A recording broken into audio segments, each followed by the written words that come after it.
የሚያመኝ ይከብደኛል፣ መንቀሳቀስም አልችልም። መቁጠሪያ ካልመተው መጸለይም አልችልም ማለት ነው። ያስፋሽገኛል፣ ያንጠራራኛል። እሺ እሱን ከመተው በኋላ ነው ጸሎት ማድረግ የምችል እንጂ እሱን ካላደረኩ እንትን አልልም ማለት ነው። እዛ ደግሞ ስራ በምሰራበት ሰዓት ግሩፕ ላይ ነው በቃ አሁን ስግደት ገባ፣ አሁን መቁጠሪያ መተው፣ አሁን በቃ እናደዳለሁ ማለት ነው። እሱን ካልመተው በመሃል ገብቼ ውሎ አይሆንም፣ በሳጫለሁ፣ እናደዳለሁ፣ እጣላለሁ እና መቁጠሪያ ላይ ነው ጸሎትም እያደረኩ አቋርጬ መቁጠሪያ ላይ ነው የምሮጠው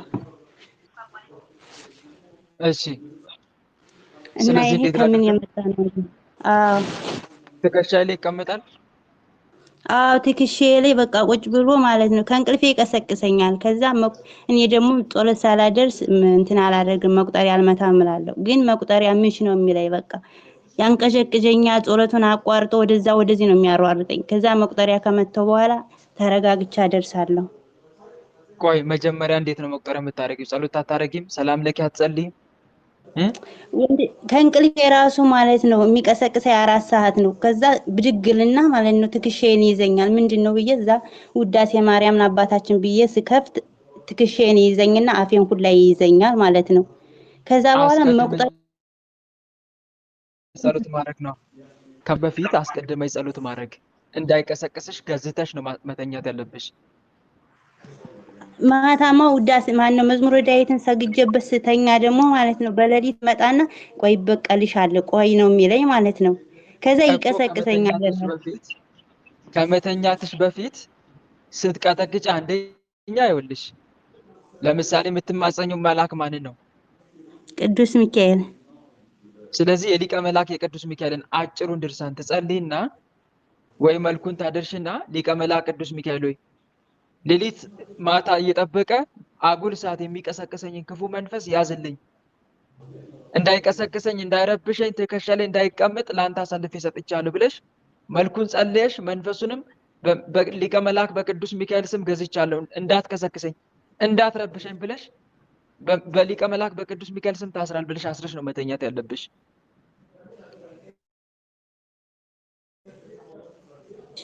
ግልጽ ነው? እሺ ወንድሜ፣ እዚህ ግሩቡ ላይ ደግሞ የሚያሯሩጠኝ ማለት ነው በጸሎት ሰዓት መጥቶ ነው ግቢ ግቢ ይለኛል ማለት ብቻዬን ማድረስ አልችልም እነሱ ጋር ካልሆነ። ብቻዬን ማድረስ አልችልም። ግድ ነው ብቻ ማድረስ ተለማመጪ። ግድ ነው ቢያስጠላሽም ወይም ቢከለክልሽም ብቻ መጸለይ መልመድ መቻል አለብሽ። ከአንቺ ጋር አብሮ የሚዘልቀው የማህበር ጸሎት ሳይሆን የግል ጸሎት ነው። የግል ጸሎት በተጠበቀ መልኩ ነው ማህበር ላይ መተሽ መጸለይ ያለብሽ። እሺ ግልጽ ነው? እሺ ወንድሜ፣ አንድ እንደዛ ልጨምር። ካልሆነ እየሰማሽ ነው? እንደዛ ካልሆነ የግል ጸሎት ከሌለሽ መንፈሳዊ ህይወትሽ ማህበር ላይ ግሩፕ ላይ ብቻ የተመሰረተ መንፈሳዊ ህይወት ነው የሚኖርሽ። ስለዚህ ይህን ግሩፕ አንድ ቀን ባጣሽው ቁጥር መንፈሳዊ ህይወትሽም አብሮ ተያይዞ ገደል ይገባል ማለት ነው። ግልጽ ነው? ስለዚህ መሰውን የሚገባው የግል ጸሎት ነው። የግል ጸሎት ባልተነካ መልኩ ነው የማህበር ጸሎት ምጸልይ አብረሽ። እሺ ይሄን ይመስላል። አንድ ልድገም ወይስ? አይ አንዳንድ ብቻ ነው፣ አንዳንድ ብቻ። እሺ ወንድሜ አመሰግናለሁ። ጸጋውን ያብዛልኝ። አሜን። እሺ ሌላ ሰው? ሔዋን ወለተ ኪዳን፣ ሔዋን ወለተ ኪዳን። አቤት አቤት። እኔ ጥያቄ ያለኝ በጸሎት ዙሪያ ነው። በፊት ሰይፈ ስላሴ ሰይፈ መለኮት ላይ በጣም ነው አዚም የሚለቅብኝ። አሁን ግን ጸሎት ላይ በቃ በጣም ነው የሚያፋሽከኝ፣ በቃ ያስጮኸኛል እና ከኔ በጣም ነው የተቸገርኩት። ማፋሸጉ ላይ ማፋሸግ ሳይሆን በቃ ድፍት ነው የሚያደርገኝ በእንቅልፍ በቁሜ። አስቀድሞ መቀጥቀጥ፣ መንፈሱን መገዘት ወደ ጸሎት ከመግባት በፊት መጀመሪያ አጋዕዝተ ዓለም ሥላሴ መልክ ምጸልይ ሰይፈ ስላሴ ምጸልይ ከሆነ አስቀድመሽ አጋዕዝተ ዓለም ሥላሴን ተማጸኝ። ጸሎታችሁን እንዳላደርስ የሚያፋሽገኝን በእንቅልፍ የሚደፋኝን ክፉ መንፈስ ያዙልኝ፣ በስማቸው ይህ መንፈስ የታሰረ ይሁን ብለሽ መንፈሱን በስማቸው ቀጥቅጭ። በአብ በወልድ በመንፈስ ቅዱስ ስም ስራን አቁም፣ እንቅልፍን አዚምን አንሳ ብለሽ በአጋዕዝተ ዓለም በቅድስት ሥላሴ ለተወሰነች ደቂቃ ወይ ለ5 ደቂቃ ለ3 ደቂቃም ብትሆን ቀጥቀጥ አድርገሽ ወደ ጸሎት መግባት። ግልጽ ነው አይደል? ይሄን አድርጊ። አዎ አሁን ደግሞ ማታ ከጓደኛዬ ጋር ሳደርስ እኔ ተኝቼ እኔ ስቀሰቅሰኝ ወደ እሷን ደግሞ ተራ በተራ እየተቀሳቀስን ነው።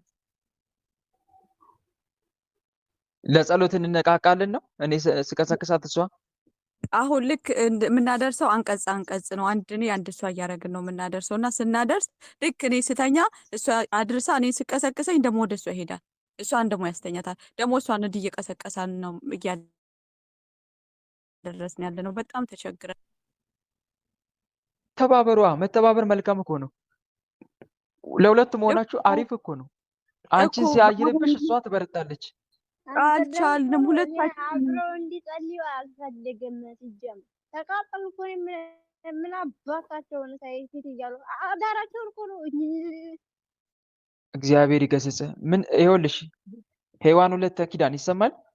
አዎ ከእሷ ጋር ከሁለት ሰንበት ጋር ነው አብረን የምንጸልየው። ማታ መንፈሱን ስትቀጠቅጡ አብራችሁ ቀጥቅጡ። አብራችሁ ከኔ ተነስተው ወደ እሷ እንዳትሄድ ከእሷ ወደ እኔ እንዳትመጣ ወይም ደግሞ ከእሷ ወደ እኔ ወይም ከኔ ወደ እሷ እንዳትሄድ እንዳትመጣ እያላችሁ ቀጥቅጡ። እኔ ጋው ታሰር እያላችሁ ቀጥቅጡ። አንዳችሁ ጋር እንዲታሰር ማለት ነው። አሁን እኔ ቤተክርስቲያን ሲሄድ እየተቸገር ነው። ጸበል ስጠመቅ ወደ እሷ ይሄዳል፣ እየሸሸ ነው።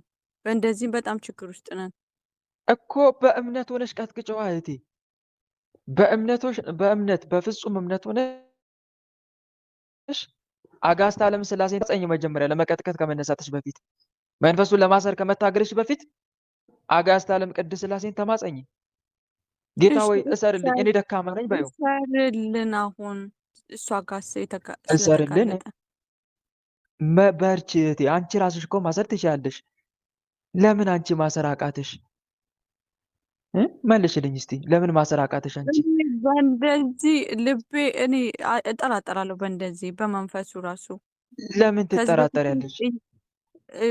ከዚህ በፊት ጥያቄ ጠይቄ ነበር ሳላረዝምብክ እና ጥያቄ እንድጠይቅ ጽጌ ማርያም አስገብታኝ ነበር እና ማለት በጣም እጠራጠር ነበር በእግዚአብሔር ዙሪያ ነግረከኝ። አሁን ሳይገባኝ የክርስቶስ አስደርገከኛል። በጣም ጮኸብኝ እንድታስወጣኝ ነበር የገባሁት፣ ግን እግዚአብሔር በአንተ ላይ አድርጎ አስተምሮኝ የክርስቶስ አስደርገከኛል። የገና ቀን እኔም ገና ነበር ልደቴ ነበር። አመሰግናለሁ በዚህ ዙሪያ። መልካም። ስለ ሁሉም ነገር እግዚአብሔር ይመስገን። ነገር ግን ተጠራጣሪ ነኝ ብለሽ እኮ መተው የለብሽም እህቴ። እግዚአብሔር ሆይ እምነት ጨምርልኝ። መድኃኔዓለም ኢየሱስ ክርስቶስ ሆይ ሐዋርያት የሰናፍጭ ቅንጣት እምነት ቢኖራችሁ ይህን ተራራ ከዚህ ወደዚያ እለፍ ብትሉት ያልፋል ብሎ ሲነግራቸው ሐዋርያት ምን አሉ? ጌታ ሆይ እምነት ጨምርልኝ። አንቺም የምትጠራጠሪ ከሆነ በእያንዳንዱ ስግደትሽ ጌታዬ እምነት ጨምርልኝ፣ እምነቷ ጎዶሎ ነኝ፣ አለማመኔን እርዳው እያልሽ ስገጂ። በእያንዳንዱ ስግደትሽ እምነት በአንዴ ሙሉ እምነት ባይኖርሽም ቀስ እያለ ግን ያድጋል እምነቱ። ጌታ ሆይ አለማመኔን እርዳው፣ ጌታዬ ኢየሱስ ክርስቶስ ለምን ስገጂ። ያኔ እምነቱ ይመጣል። ግልጽ ነው አይደለ? ግን ተጠራጣሪ ነኝ ብለሽ እንትን ወደኋላ አትበይ። የሚጠራጠር ሰው ካለም ሙሉ እምነት ለማግኘት መታገል አለበት በጸሎት ከእግዚአብሔር ጋር እንጂ ተጠራጣሪ ነኝ ብሎ መሸሽ የለበትም። ግልጽ ነው አይደለ? የምጠራጠረው እኮ እንደዚህ መንፈሱ በሚሄድበት ሰዓት ነው እንጂ በእግዚአብሔር አይደለም። ገብቶኛል እሱ። ግን ያንንም ቢሆን ከፈጣሪ ነው እምነት የምታገኘው። ግልጽ ነው አይደለ? አንቺ ራስሽ ታስሪዋለሽ እምነትሽ እያደገ ሲመጣ። አንቺ ራስሽ እኔ ጋር ታሰር ካልሽው ይታሰራል። ደግሞ ሰው በራሱ ሲያደግ ነው ደስ የሚለው አይደለም እንዴ? በራሱ ተፍጨርጭሮ ትልቅ ደረጃ ላይ ሲደርስ ደስ አይልም? በጣም ማንም ሰው ማን ነው ልጁ በራሱ ራሱን ችሎ እንዲመገም አይፈልግ? ወላጅ አለ እንዴ? የለም። እና በዛ መልኩ መረዳት አለብሽ እሺ እህቴ። እና አለማመኔን እርዳው ጌታ ሆይ፣ እኔ አይደለም ማስረው አንተ ነህ የምታስረው፣ እኔ ደካማ ነኝ። የአንተ ኃይል ግን አጋንንትን ያርበደብዳል። እነሆ መናፍስትን ታስሩ ዘንድ ስልጣን ሰጥቻችኋለሁ ያልከን አንተ ነህ፣ መናፍስትን ትገዙ ዘንድ ይላል ሉቃስ ወንጌል ምዕራፍ 10 ቁጥር 19 ላይ። ስለዚህ አንተ ራስህ ስልጣን ሰጥተናልና እባክህን አምላክ ሆይ እርዳኝ እያልሽ ስገጂ በእያንዳንዱ ስግደትሽ ማለት ነው። ግልጽ ነው አይደለም? እና ይታሰራል። እርግጠኛ ነኝ ይታሰራል። ከተማጸንሽው ቸሩ መድኃኒዓለምን ማለት ነው። እና ደግሞ አብራችሁ መጠንከራችሁ መልካም ነው። ቀጥሉ። አሁንም ቀጥሉ። ሁለት ወይም ሶስት ሆናችሁ በስሜ ካላችሁ እኔ ከመካከላችሁ እገኛለሁ ብሏል መድኃኒዓለም። ከመካከላችሁ ይኖራል፣ ይገኛል እሱ። ከአንድ ብቱ ሁለት መድኃኒቱ እንደሚባለው ሁለት መሆናችሁ መተጋገዛችሁ ይሄ በጣም መልካም ነው። ስለዚህ ሳትሰለችሁ አብራችሁ ጠንክሩ ለማለት ነው። እሺ ይሄን ይመስላል። እሺ አመሰግናለሁ። እግዚአብሔር ይስጥልኝ። አሜን አሜን እህቴ አሜን። እሺ እኔ ልጠይቅ ወንድሜ ወለተ ማርያም እሺ ግቢ። ግን ይኸውላችሁ እኔ ልጠይቅ ስትሉ አንዳንዶቻችሁ ሩቅ ያላችሁ ነው የሚመስለው፣ ድምጻችሁ አይሰማም። ስለዚህ ኤርፎን ነቅላችሁ ድምጻችሁን ስትጠይቁ ብትጠይቁ መልካም ነው ለማለት ነው። እሺ ወለተ ማርያም እናት። እሺ የኔ ጥያቄ ወንድሜ በእኔ ነውና አሁን ስራ ቦታ ላይ ቁጭ ብዬ ስራዬን እየሰራሁ ነውና ከዛ ቦታ በስልኬ አዳምጣለሁ መዝሙረ ዳዊትን 31 ጀምሮ እስከ 35 እና እያዳመጡ እያለሁ ቁጭ ብዬ እያለ ከዛው ቦታ ላይ የሆነ ተባጡ አካባቢ ነውና የሆነ 2 ደቂቃ ይሆናልና ቦግልም አለና ብርሃን ነገር ታየኝና ጠፋ። ከዛ ዙሬ ሳይው ከዛ አይ እኔ አላውቅም ብቻ ከባጡ እንትን ነው ተባጡ አንጻር ነውና የሆነ ነውና የሆነ ምልክት ታየኝ፣ የሆነ ብርሃን ነገር ነውና ከዛ ምንድነው ብዬ በስላሴ ስም ብዬ አማተብኩኝ። ከዛ ያንን እየሰማው ነበርና ተይን ባክሽ እኛ ነን በአጋዕዝተ ዓለም በቅድስት ሥላሴ ለምን እንደዛ አደረክ? እኔ ነኝ ለምን እንደዛ አደረክ? በቃ ምልክት አሳየዋት። የምን ምልክት? እኔ መጠጥ ነኝ መጥቻለሁ ነው። አዎ በቃ ተቃጥልኩ በቃ ያን እየሰማች ሰራዊት ተሰብስብ ነው። ውጣ ሰራዊት ተሰብስብ። እሺ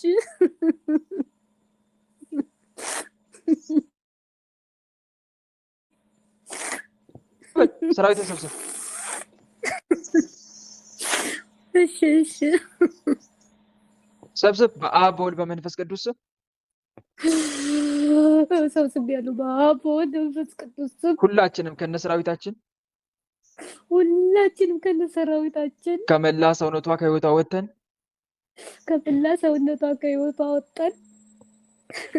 ሰራዊታችን ሰብስበን እስከምንሸኝ ድረስ ምንም ስራ ላንሰራ ከነ ሰራዊታችን ግንባር ላይ በትምህርተ መስቀል ታስረን ተገዝተናል። አጋዕዝተ ዓለም ቅድስት ሥላሴ ስርዓታችን ያጽኑብን። ስንጠራ ቤት እንላለን፣ ምንም ስራ አንሰራ።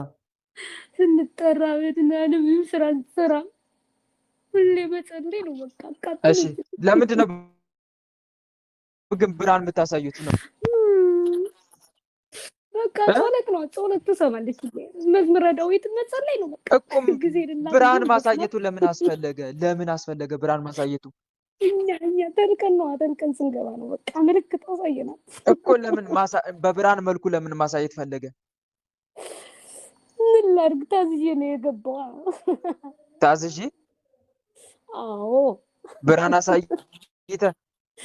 አዎ። እሷ ምልክት እንሰጣለን ሁሌ ስንገባ በቃ። እሷ እኮ መንፈሳዊ ስለሆነች ነው። እሺ ልቧ መልስ። በአጋዕዝተ ዓለም በቅድስት ሥላሴ መልስ።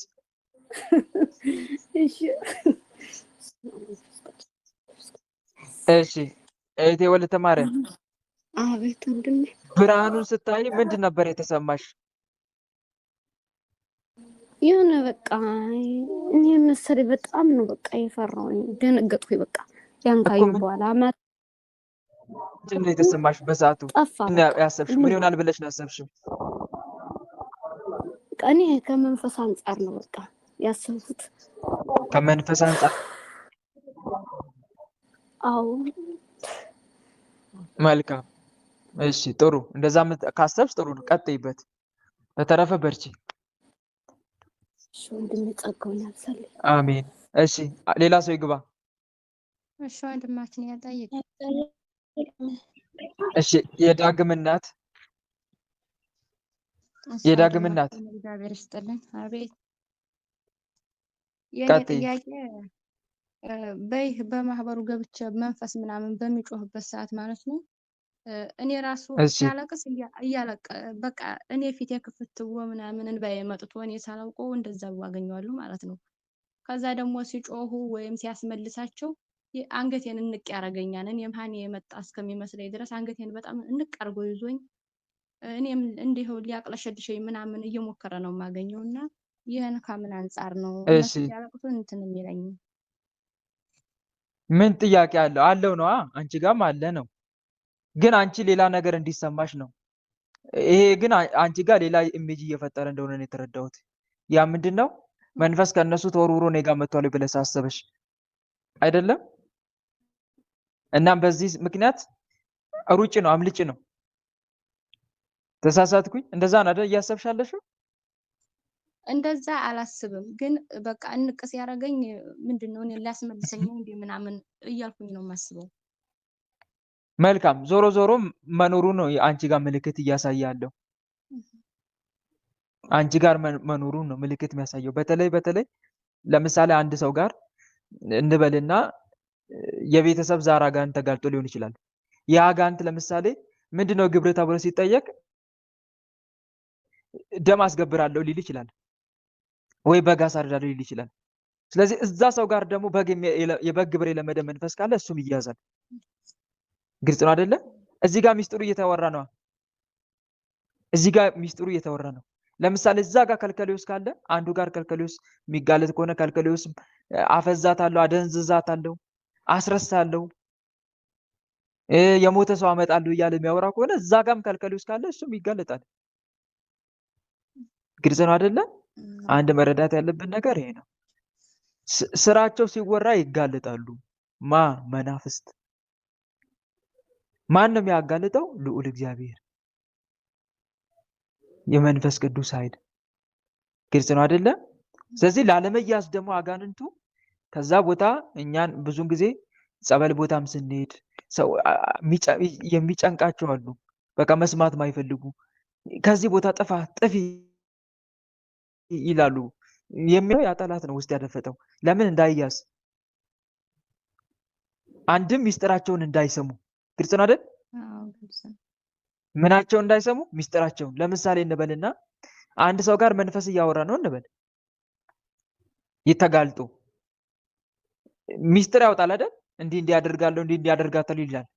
በሚልበት ሰዓት አንቺ ደግሞ ይሄን ትሰማያለሽ። እንዲህ ያደርጋታለሁ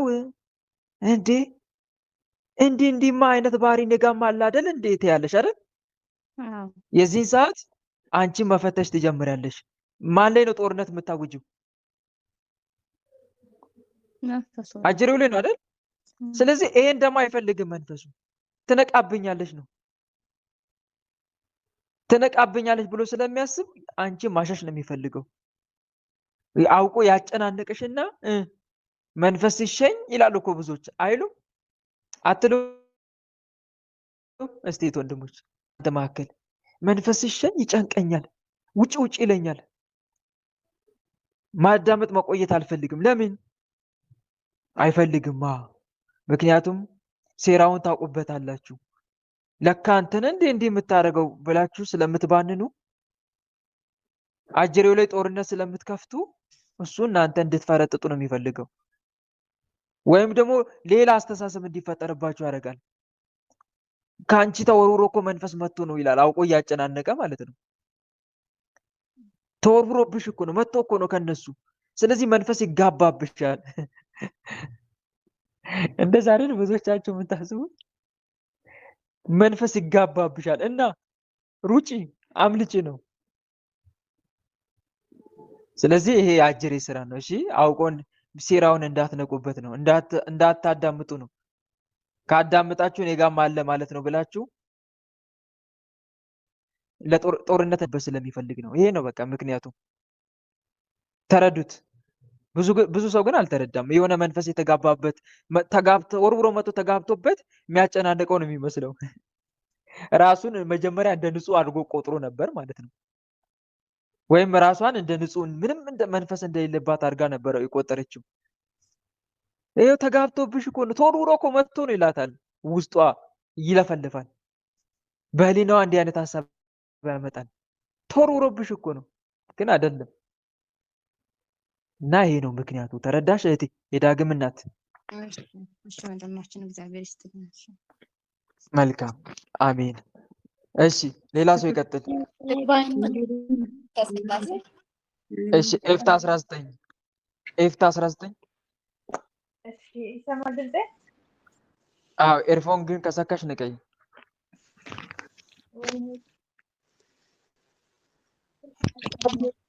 እሺ አሁን ሲሰማል?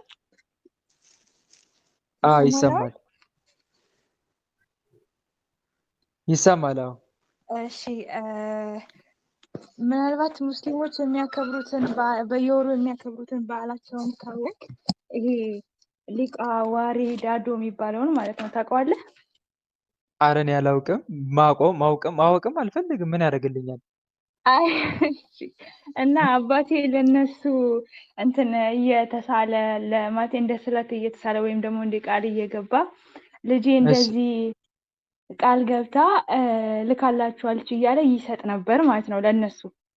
እሺ ከዛም በሚሰጥበት ሰዓት ላይ እኔን ምንም አያመኝም፣ ምንም አይነት ነገር ወጪ አያስወጣኝም፣ ምንም አያመኝም። በቃ ኖርማል ነኝ። እኔም መንፈሳዊ ነገር ምንም ስለሌለብኝ ማለት ነው ስለማልዋጋው። እሺ ኦኬ አሁን ሁለቱንም አባቴንም እናቴንም እሱን ነገር አስጥያቸው ወደ ኦርቶዶክስ ማለት ወደ ሃይማኖታቸው ተጠቅልለው መጥተው ንስሐ ገብተው ቆርበውልኛል እንደ እግዚአብሔር ቸርነት። እሺ ልክ ያንን ነገር ሲያውቁ እኔ ላይ በሽታ ማብዛት ጀመረ ማለት ነው። ከመንፈሱ ነው አይደል? ምን ጥያቄ አለው? ሰውን ወደ መንፈሳዊ ሕይወት ስታመጪ ጠላት ዝም ብሎ የሚቀመጥ ይመስልሻል? ያው ወደ ክርስቶስ ስታቀርቢ እጅ በደረት አድርጎ የሚቀመጥ ይመስልሻል? ማይሽ ይመስልሻል? ለበቀል ይነሳሳል እንጂ መጽሐፍ ብዙዎችን ወደ ዝርቅ የሚመልሱ እንደ ከዋክብት ይደምቃሉ ይል የለም? ታዲያ ከዚህ በረከት ስትሳተፊ ከእጁ ነፍስ ስትነጥቂ ዝም ብሎ ያያል እህቴ? ኤፍታ 19 እኮ። ስለዚህ ኢየሱስ ሴራ እንደሆነ ምንም ጥያቄ የለውም። ግን ምንድነው ጥያቄሽ? ዋናው ጥያቄሽ ግብሩ ስለተቋረጠበት ነው እኔን አሁን በሆስፒታል እንደ ግብር የሚያስወጣኝ። ዝም ብሎ ሆስፒታል ያመላልስሻል? አዎ በጣም እየቀያየረ አንዴ እንደ ቶንሲል፣ ሁለተኛ ደግሞ የአጥንት ድክመት እያሉኝ ቫይታሚን ዲ የለሽም እያሉኝ የማት ነው የሚሰጡኝ። እሺ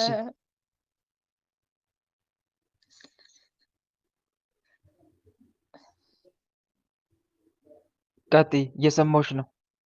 እና ሰውነቴን በጣም ነው የሚያመኝ፣ መቆም አልችልም። 10 ነገር ነው የሚያመጣብኝ። በየ3 ወሩ በየ6 ወሩ አዲስ ነገር አለው ማለት ነው። አሁን ወገቤን አሞኝ መስገድ ሁላ አልቻልኩም። እሺ እና አባቴ እዛ ስላቋረጠበት ይመስለኛል። ምክንያቱም አባቴ እንደ አልኩ ከሙስሊሞች ጋር ነው ቤተሰቦች ማለቴ ከዙሪያችን ያሉት ሙስሊሞች ናቸው እና ሙሉ ነገራቸውን ነው የወሰደው ማለት ትችላለህ። ቤት ራሱ እያመጣ ሐሙስ አርብ እያለ ይቅም ነበር እና አሁን ከዛ ወጥተው እግዚአብሔር የተመሰገነ ይሁን ቤት ውስጥ ራሱ የጸሎት ቤት ሰርተው እየሰገዱ ነው፣ እየጸለዩ ነው፣ እየጾሙ ነው፣ ይቆርባሉ፣ ንስሐ ገብተዋል። ሁሉ ነገር በቃ በስላሴ ስም ሁሉ ነገር ትውት አድርገውታል እና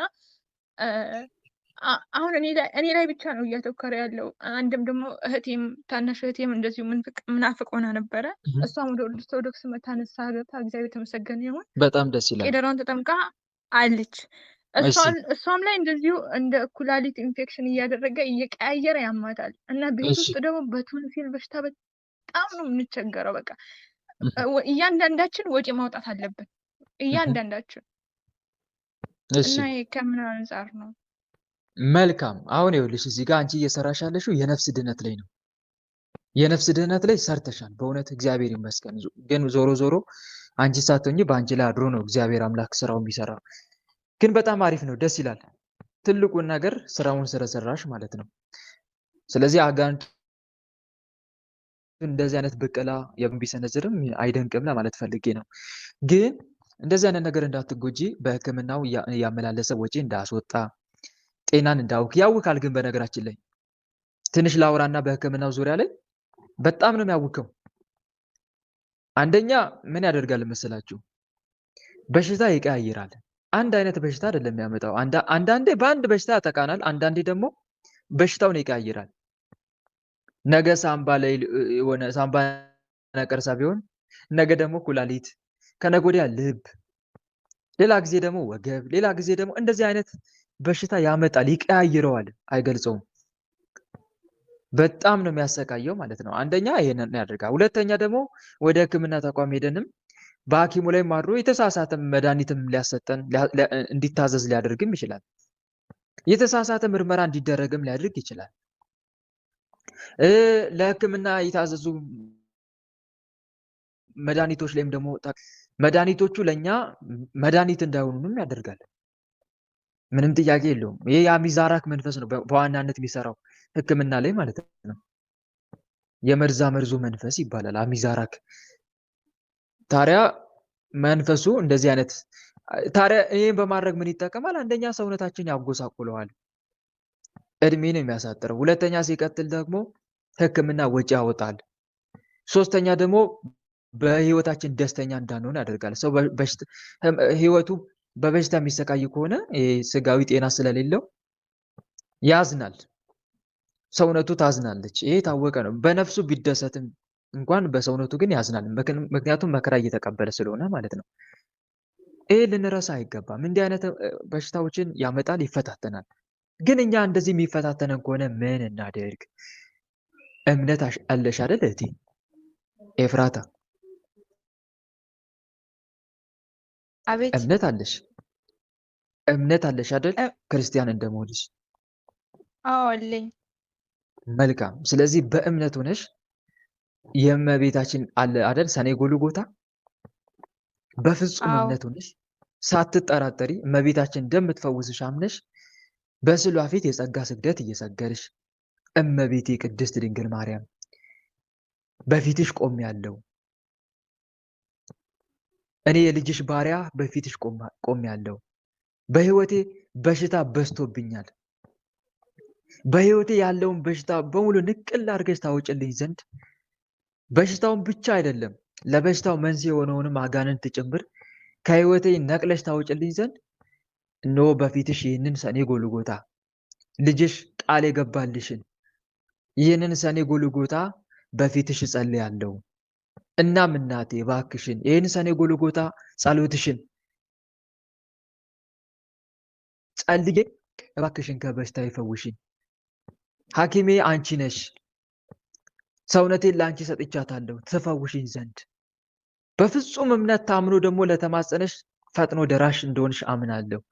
እናም እናቴ እባክሽን ፈውሽኝ ብለሽ ጸሎቷን አድርገሽ የጸጋ ስግደት ሰግደሽላት ጸሎቱን ባደረሽው አፍሽ ደግሞ እመቤቴ ሆይ ትንፋሽሽን ከትንፋሽ ጋር አንድ ይሁን፣ የልጅሽ የህይወት እስትንፋስ ከኔ ከአፌ እስትንፋስ ጋር አንድ ይሁንና በዚህ የጸሎት ውሃ ላይ እፍ በይበት ብለሽ በአጋዕዝተ ዓለም በቅድስት ሥላሴ ስም በመድኃኔዓለም ስም በተወዳጅ እናቱ በቅድስት ድንግል ማርያም ስም ይሄ የጸሎት ውሃ የተባረከ በሽታዬንም የሚያርቅ ይሁን ብለሽ እፍ በይ። ከዛ በኋላ ተጠመቂበት። ሁሌ ይሄንን አድርጊ። ግልጽ ነው አይደል? ጠጪውም ተጠመቂበትም በእምነት እዚህ ነው። ለሚያምን ሁሉ ይቻላል ብሏልና ጌታ። አንድ ሰሞን ልጁ በአጋንንት የተለከፈ አንድ ወላጅ ነበረ። በጌታ ዘመን ጌታ በመዋዕለ ሥጋዌ ሲመላለስ ጌታ ሆይ ልጄን ይኸው እንደዚህ ይኸው ባገኘው አጋጣሚ ይጥለዋል፣ ተቸገርኩ፣ ወደ ሐዋርያቶች አመጣውኝ፣ ምንም ሊፈውሱት አልቻሉም እያለ ሲናገር እናም እባክህ ቢቻል ፈውስልኝ አለ። ጌታ ዞር አለና ቢቻል ለሚያምን ሁሉ ይቻላል አለው። ኦ ጌታዬ አለማመኔን እርዳው አለ። ከዛ በኋላ ልጅን አምጣው ብሎ ልጁን አመጣለት። ከዛ በኋላ ጌታ በቃል ብቻ አጋንንቱን ገሰጸው። ጌታን ሲያይ አጋንንቱ ተንፈራገጠ። የሞተ እስኪመስላቸው ሰዎች ተጠራጠሩ። ከዛ ገሰጸው መድኃኒዓለም፣ ተቆጣው አጋንንቱን። ከዛ ወጣ። ከዛ ልጁ ተነስቶ አባቱን አቀፈ፣ ለጌታ መሰገደለት። ከዛ ሐዋርያት ተሰባሰቡና እኛ ልናወጣው ያልቻለው ከምን ምክንያት ነው? ስለ እምነታችሁ ማነስ። ስለምናችሁ ስለምነታችሁ ማነስ በትክክል ስለ እምነታችሁ ማነስ ነው። ደግሞም እንዲህ አይነቱ በጾም በጸሎት ካልሆነ በቀር አይወጣም ብሎ ነገራቸው። ስለዚህ በፍጹም እምነት ታምነሽ ያንን አድርጊ። እሺ እህቴ። እሺ ቃሎት ያሰማልን፣ ጸጋውን ያብዛልን። መልካም። ሌሎችንም ምከራቸው እንደዛ እንዲያደርጉ። የሚታመሙትን ወላጆችሽን የለም እህትሽንም እንዳልሽው ሌሎችንም ሁሉ የሚታመሙትን ልክ እኔ እንደመከርኩሽ አንቺን ምከራቸው። ደግሞም እነሱ ለቅዱስ ቁርባን ቅርብ ከሆኑ እንዲቀበሉ ነገራቸው። ብዙዎቻችን እኮ እየታመምን ያለ ነው ሁነኛ መድኃኒት አጠገባችን አስቀምጠን ነው። አያሳዝንም? እኔ እኮ በጣም ነው የሚገርመኝ። ከቅዱስ ቁርባን ሌላ የተሻለ መድኃኒት አለ? ከጌታ ስጋና ደም በላይ የሚፈውስ አለ? የለም እኮ በእውነት። እና እየጠየቅን ስንቀበል ግን እየጠየቅን። ለምሳሌ እኔ በቅዱስ ቁርባን የሆነ ነገር እንዲደረግልኝ ፈለግኩ። ነገ አርብ ነው ልቆርብ ፈለግኩኝ። ስለዚህ ዛሬ ሌሊት እስከምቆርብበት ድረስ ምን እያደረኩ እማልላለሁ በፊቱ። በፍጹም ልቤ በፊት ተማለልኩ አይደል ያለው ዳዊት። እንደ ቃል ማረኝ ይላል መዝሙር 118 ቁጥር 28 ነው 53 ነው 58 አካባቢ ላይ። በፍጹም ልቤ በፊት ተማለልኩ እባክህ እንደ ቃል ማረኝ ይለዋል። እና በፍጹም ልቤ ስማለል እውላለሁ፣ እቆያለሁ ስጋው ደሙን እስከምቀበልበት ሰዓት ድረስ።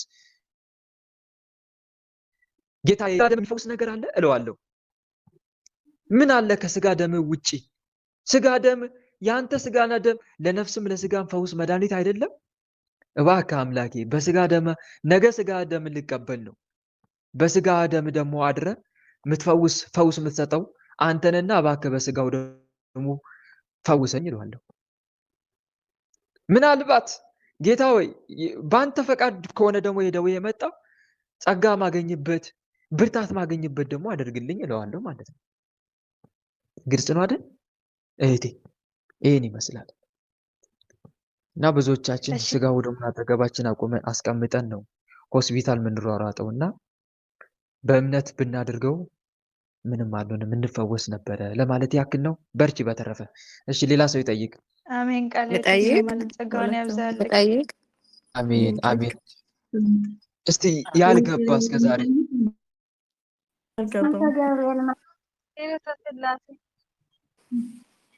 አልገባሁም። ምረት ካልገባሽ እስቲ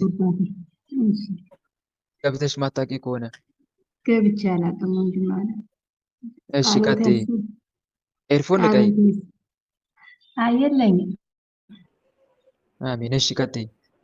ቃሉን ያሰማልን ወንድም ማለት። እሺ የኔ ጥያቄ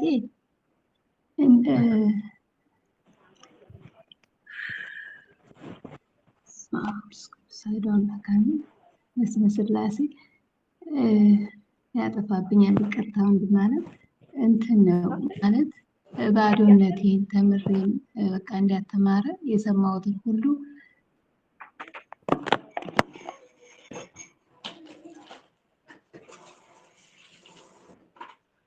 እሺ ቀጥይ።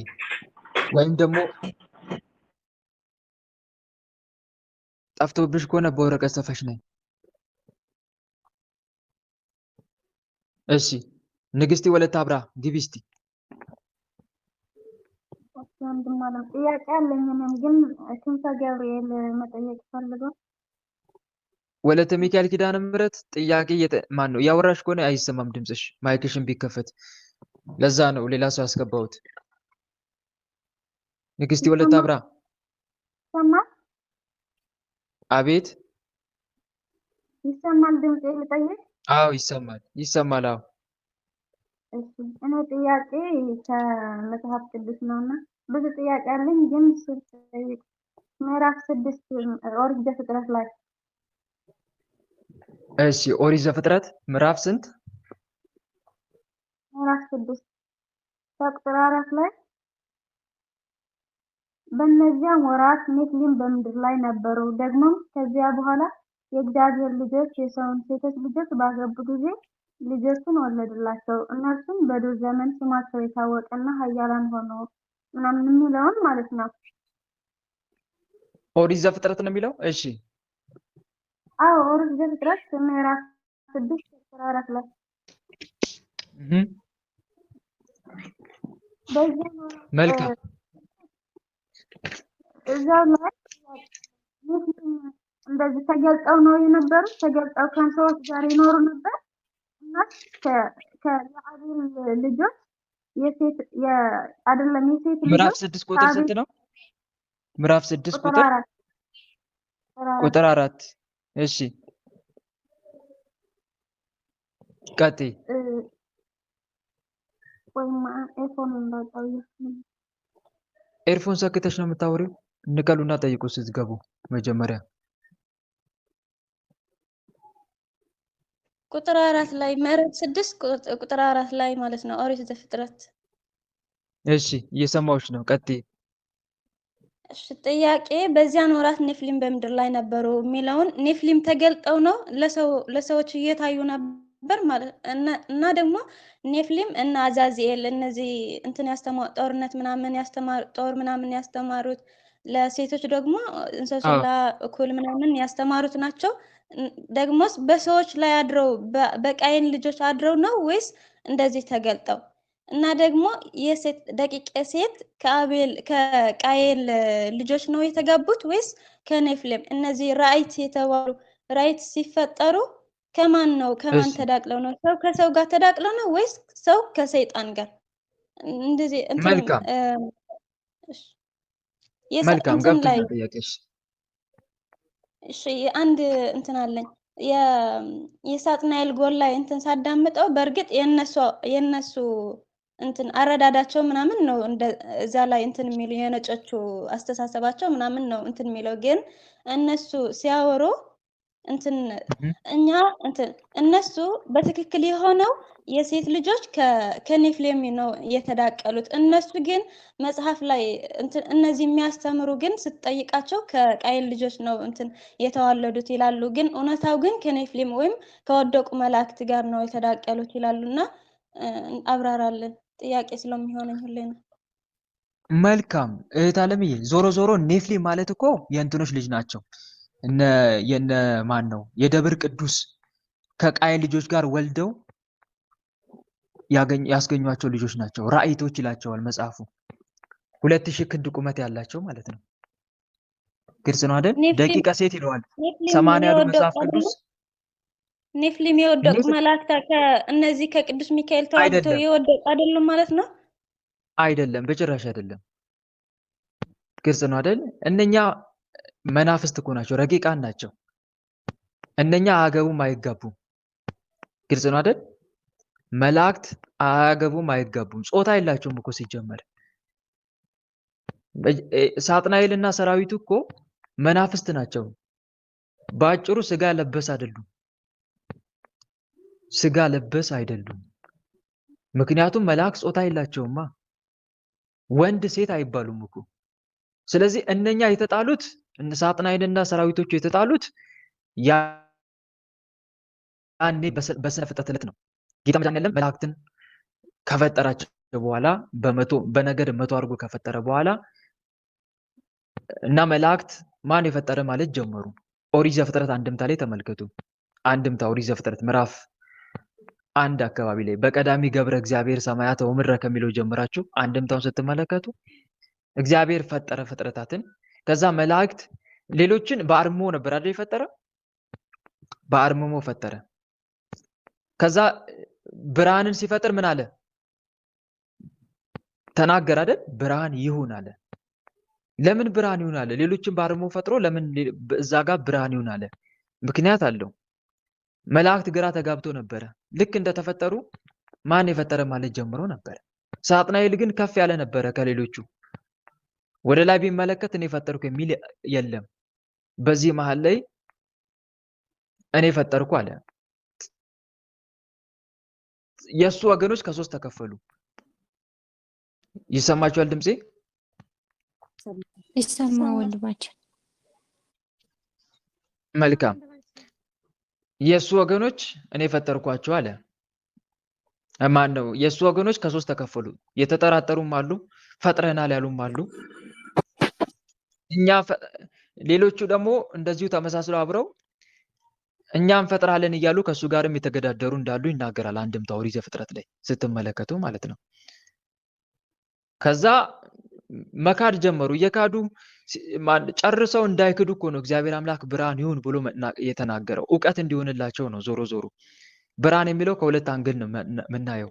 አንድም ይህ ብርሃን መምጣት መፈጠሩ ነው። አንድም ለመላእክት እውቀት እንዲሆናቸው ጭምር ነው። ሊቀ መላእክት ቅዱስ ገብርኤል የዚህን ሰዓት ንቁም በበላዊነ እስከንረክብ ለአምላክን አለ። አምላካችን እስከምናገኝ ጸንተን እንቁም አለ። ከሱ ጋር አብሮ ያሉት ግማሹ ከሱ መሬት ላይ ወረደ።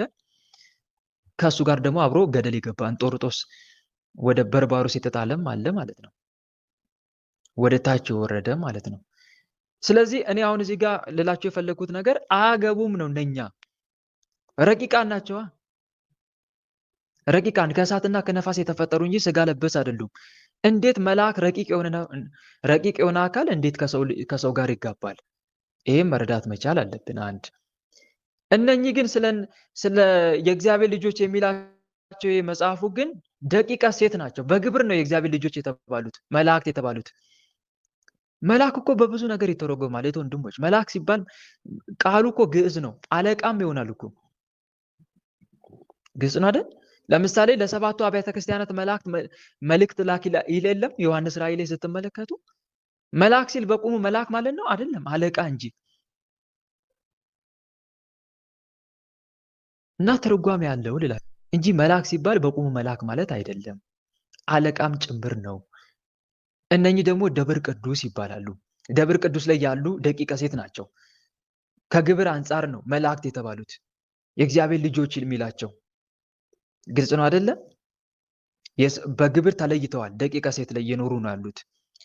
እና የቃየልን ልጆች ተመለከቱ። ከዛ በኋላ ተራክቦ ፈጸሙ።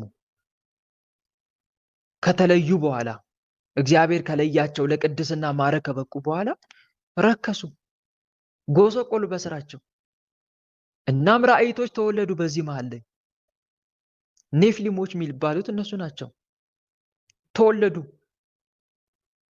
ከዛ በኋላ ከተወለዱ በኋላ መጨረሻ ላይ እንደውም ራእይቶች መጽሐፈ ሄኖክ ላይ በደንብ ተመልከች እህቴ። መጽሐፈ ሄኖክ አሁን ኦሪት ዘፍጥረት ላይ ምዕራፍ 6 ላይ አገኘሽው። ሰፋ አድርጎ የሚያወራው ማን ነው ካልሽ መጽሐፈ ሄኖክ ነው። ምዕራፍ 1ን ምዕራፍ 2ን በደንብ አድርገሽ አንብቢ። መጨረሻቸው ራሱ ምን እንደሆነ የተወለዱት ደግሞ ኔፍሊሞች ማለት እነማን እንደሆኑ በዝርዝር የሚያስረዳሽ መጽሐፈ ሄኖክ ነው። ምዕራፍ 1 ቁጥር 4 ላይ አንድ በአንድ ይነግርሻል ማለት ነው። እና በዘንብ መመልከት ትችላለሽ። ስለዚህ ኔፍሊሞች ተወለዱ። ራእይቶች ቁመታቸው እስከ 2000 ክንድ የሚደርሱ ማለት ነው። እናም መጨረሻ ላይ የጥፋት ውሃ መጣ። በጥፋት ውሃ ተደመሰሱ። አንድ መረዳት ያለብን ነገር ይሄ ነው። ግን በኖህ ጊዜ ተረፉም እንዳሉ የሚያትቱ መጽሐፍቶች አሉ። ለምሳሌ እንበልና መጽሐፈ ማን ነው ገድለ አቡነ መልከጼዴቅ ዘሚዳ በኖህ ጊዜ ተረፈ ሰው እንዳለ ያ ቅዱስ እንዳለ አይናገር መጽሐፉ? ያትታል አይደለም? ቁመቱ ከምን እስከ ሰማይ የሚደርስ አማተብኩበት አይርቀኝም እያለ አላነበባችሁም? መልከጼዴቅ የአቡነ መልከጼዴቅ ዘሚዳ እና እነኛም መመልከት ይቻላል ለማለት ፈልጌ ነው። ዞሮ ዞሮ ግን እህቴ መልአክ አይጋባም። እሺ ጾታ የለውም ሲጀመር። በወንድ አንቀጽ ቢጠሩ ኔፍሊም ሲባል ኔፍሊም እና ራእይት የተለያዩ ነበር የሚመስለኝ። ኔፍሊም የወደቁ ራእይት ደግሞ የተወለዱ ነበር የሚመስለኝ። አይደለም። ለዚህ አዛዚኤል እንትን ያስተማሯቸው ጦር ምናምን ያስተማሯቸው ሲወደቅ መላእክት ናቸው ወይስ ኔፍሊሞች? ደብር ቅዱስ ላይ የነበሩ ናቸው እነሱ። ግልጽ ነው አይደል? ደብር ቅዱስ ላይ ያሉ ናቸው አብረው የተጋቡት ማለት ነው። ከመጋባት ደግሞ አልፈው ከማመንዘር አልፈው ደግሞ ጥንቆላን አስተማሩ። የዚህን ዓለም ጥበብ የአጋንንታዊ የሆነ ጥበብን ሁሉ አስተማሯቸው ለቃይል ልጆች። ቄሶች ናቸው ያስተማሯቸው? ጥንቆላ ምናምን እንደ ቄሶች ናቸው ያስተማሯቸው? በትክክል ግልጽ ነው አይደል? ያ ነው። እና ኦሪት ዘፍጥረት ላይ ብቻ አትመርኮጂ ልልሽ ፈልጌ ነው። መጽሐፈ ሄኖክንም ተመልከቺ እና ደግሞ አንድምታም ጭምር አንብቢ። እሺ፣ ያለ አንድምታ ዝም ብለሽ አታንብቢ። አንድምታውን አዘጋጅተሽ አሁን ለምሳሌ ኦሪት ዘፍጥረትን ስታነቢ ከአንድምታው ጋር እያስተያየሽ አንብቢ። ይሄን ይመስላል። እህቴ ግልጽ ነው? ግልጽ ነው ወንድሜሽ፣ አመሰግናለሁ። ቃለ ሕይወት ያሰማል። አሜን አሜን። እህቴ እሺ፣ ሌላ ሰው ይግባ። ልግባኔ አጭር ነው ጥያቄ። እሺ ወንድሜ አመሰግናለሁ። በስመ አብ ወወልድ ወመንፈስ ቅዱስ አሐዱ አምላክ አሜን። ወንድሜ ባለፈው አንዴ ቆይቷል ነግሬ ነበረ። ያው በተደጋጋሚ በተመሳሳይ ኃጢአት ወድቅ ነበር ብዬ ነበርና አሁን ግን ልጠይቅህ የፈለኩት ምንድነው ብዙ ጊዜ አብረን ስንኖር በተደጋጋሚ በመወድቅበት ኃጢአት አብሮኝ በነበረ ሰው ምን ያደርግ ነበረ? መጽሐፍ ቅዱስ በጣም ያስምለኝ ነበረ። መጽሐፍ ቅዱስ ማለት ምንም ነገር ሲጠራጠር ወይ ስራ ቆይቼ ወደ ቤት ስገባ ባስም ምንም ሲያስረፍደኝ በቃ ማንኛውም ከስራ ቦታ ወጥቼ ሰው ጋር ሄደሻል አልሄድሽም የሚል ጥርጣሬ ካለው መጽሐፍ ቅዱስ ያስምለኝ ነበረ። እሺ። እና ሲያስምለኝ እኔ ደግሞ ምልለታለሁ፣ ምክንያቱም ምንም ያደረኩት ነገር ስለሌለ በወቅቱ ማለት ነው። እሺ። እና ግን በቃ ይሄ ነገር በጣም ያበሳጨኝ ነበር በወቅቱ እንደዛ ሲያደርግ። እኔ ራሱ ማለት እኔ አታስምሉ ይላል መጽሐፍ ቅዱስ፣ መማል አይቻልም እና እንዴት ታስምለኛለህ እያልኩኝ በጣም እየተጨቃጨኩም ቢሆን ያስምለኝ ነበር እና ይሄ ነገር በእኔ ላይ ተጽዕኖ ይፈጥርብኛል። በስላሴ ስም እሺ፣ ቀጥይ። ይሰማል? ይሰማል። ይሰማል። አንዴ ቆይ። ስራት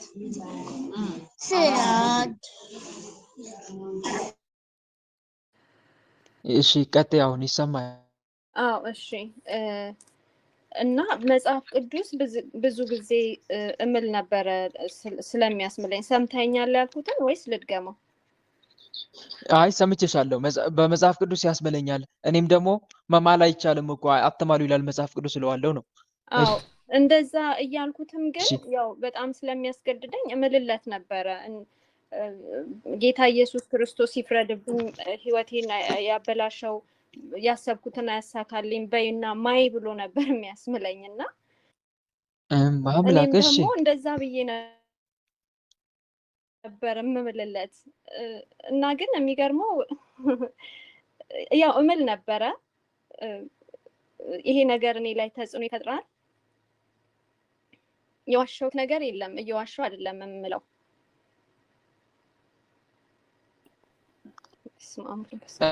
እሺ ቀጥይ። ዋሽቻ አይደለም የምለው የሚያስምለኝ ነገር የሚጠይቀው ወይ የሚጠራጠረኝ ነገር አላደርግም እና ለዛ ብዬ እኔም ዝም ብዬ እምላለሁ፣ መማል ደስተኛ ባልሆንም ማለት ነው። እና ተጽዕኖ ይፈጥርብኛል ይሄ ነገር። ምን ማድረግ አለብኝ? እሺ በማል ወጥቼ ነበረ። እሺ ወንድሜ ይቅርታ፣ ልድገምልህ? አይ ብዙ አትድገሚ፣ ግን መጨረሻ ላይ በዋሽቻ አይደለም እለው ብለሽ። አዎ አልዋሽ ማለት እሱ የሚጠይቀኝን ነገር የምዋሸው ነገር የለም። በወቅቱ ሲጠይቀኝና በተደጋጋሚ ብዙ ጊዜም እያለሁኝ እና ይሄ ነገር ተጽዕኖ ይፈጥርብኛል ለኔ። መልካም፣ ከእንግዲህ እንዳትሚ። እሺ እንዳትሚ። መጽሐፍ ቅዱስ ከቶ አትማሉ፣ በሰማይ አይሆንም የእግዚአብሔር ዙፋን ነው፣ በምድርም አይሆንም የእግሩ መረገጫ ናት። በራስም አትማል፣ አንዲቱን ፀጉር ነጭ ወይም ጥቁር ልታደርግ አትችልም። ነገር ግን ቃላችሁ እውነት ከሆነ እውነት በሉ፣ ሐሰት ከሆነ ሐሰት በሉ ነው ያለው ጌታ። ማቴዎስ ወንጌል ምዕራፍ 5 ላይ ተጽፏል። ምዕራፍ 5 ቁጥር 34 እስከ 37 ላይ ይህንን ቃል ቅዱስ ያዕቆብም ደግሞታል።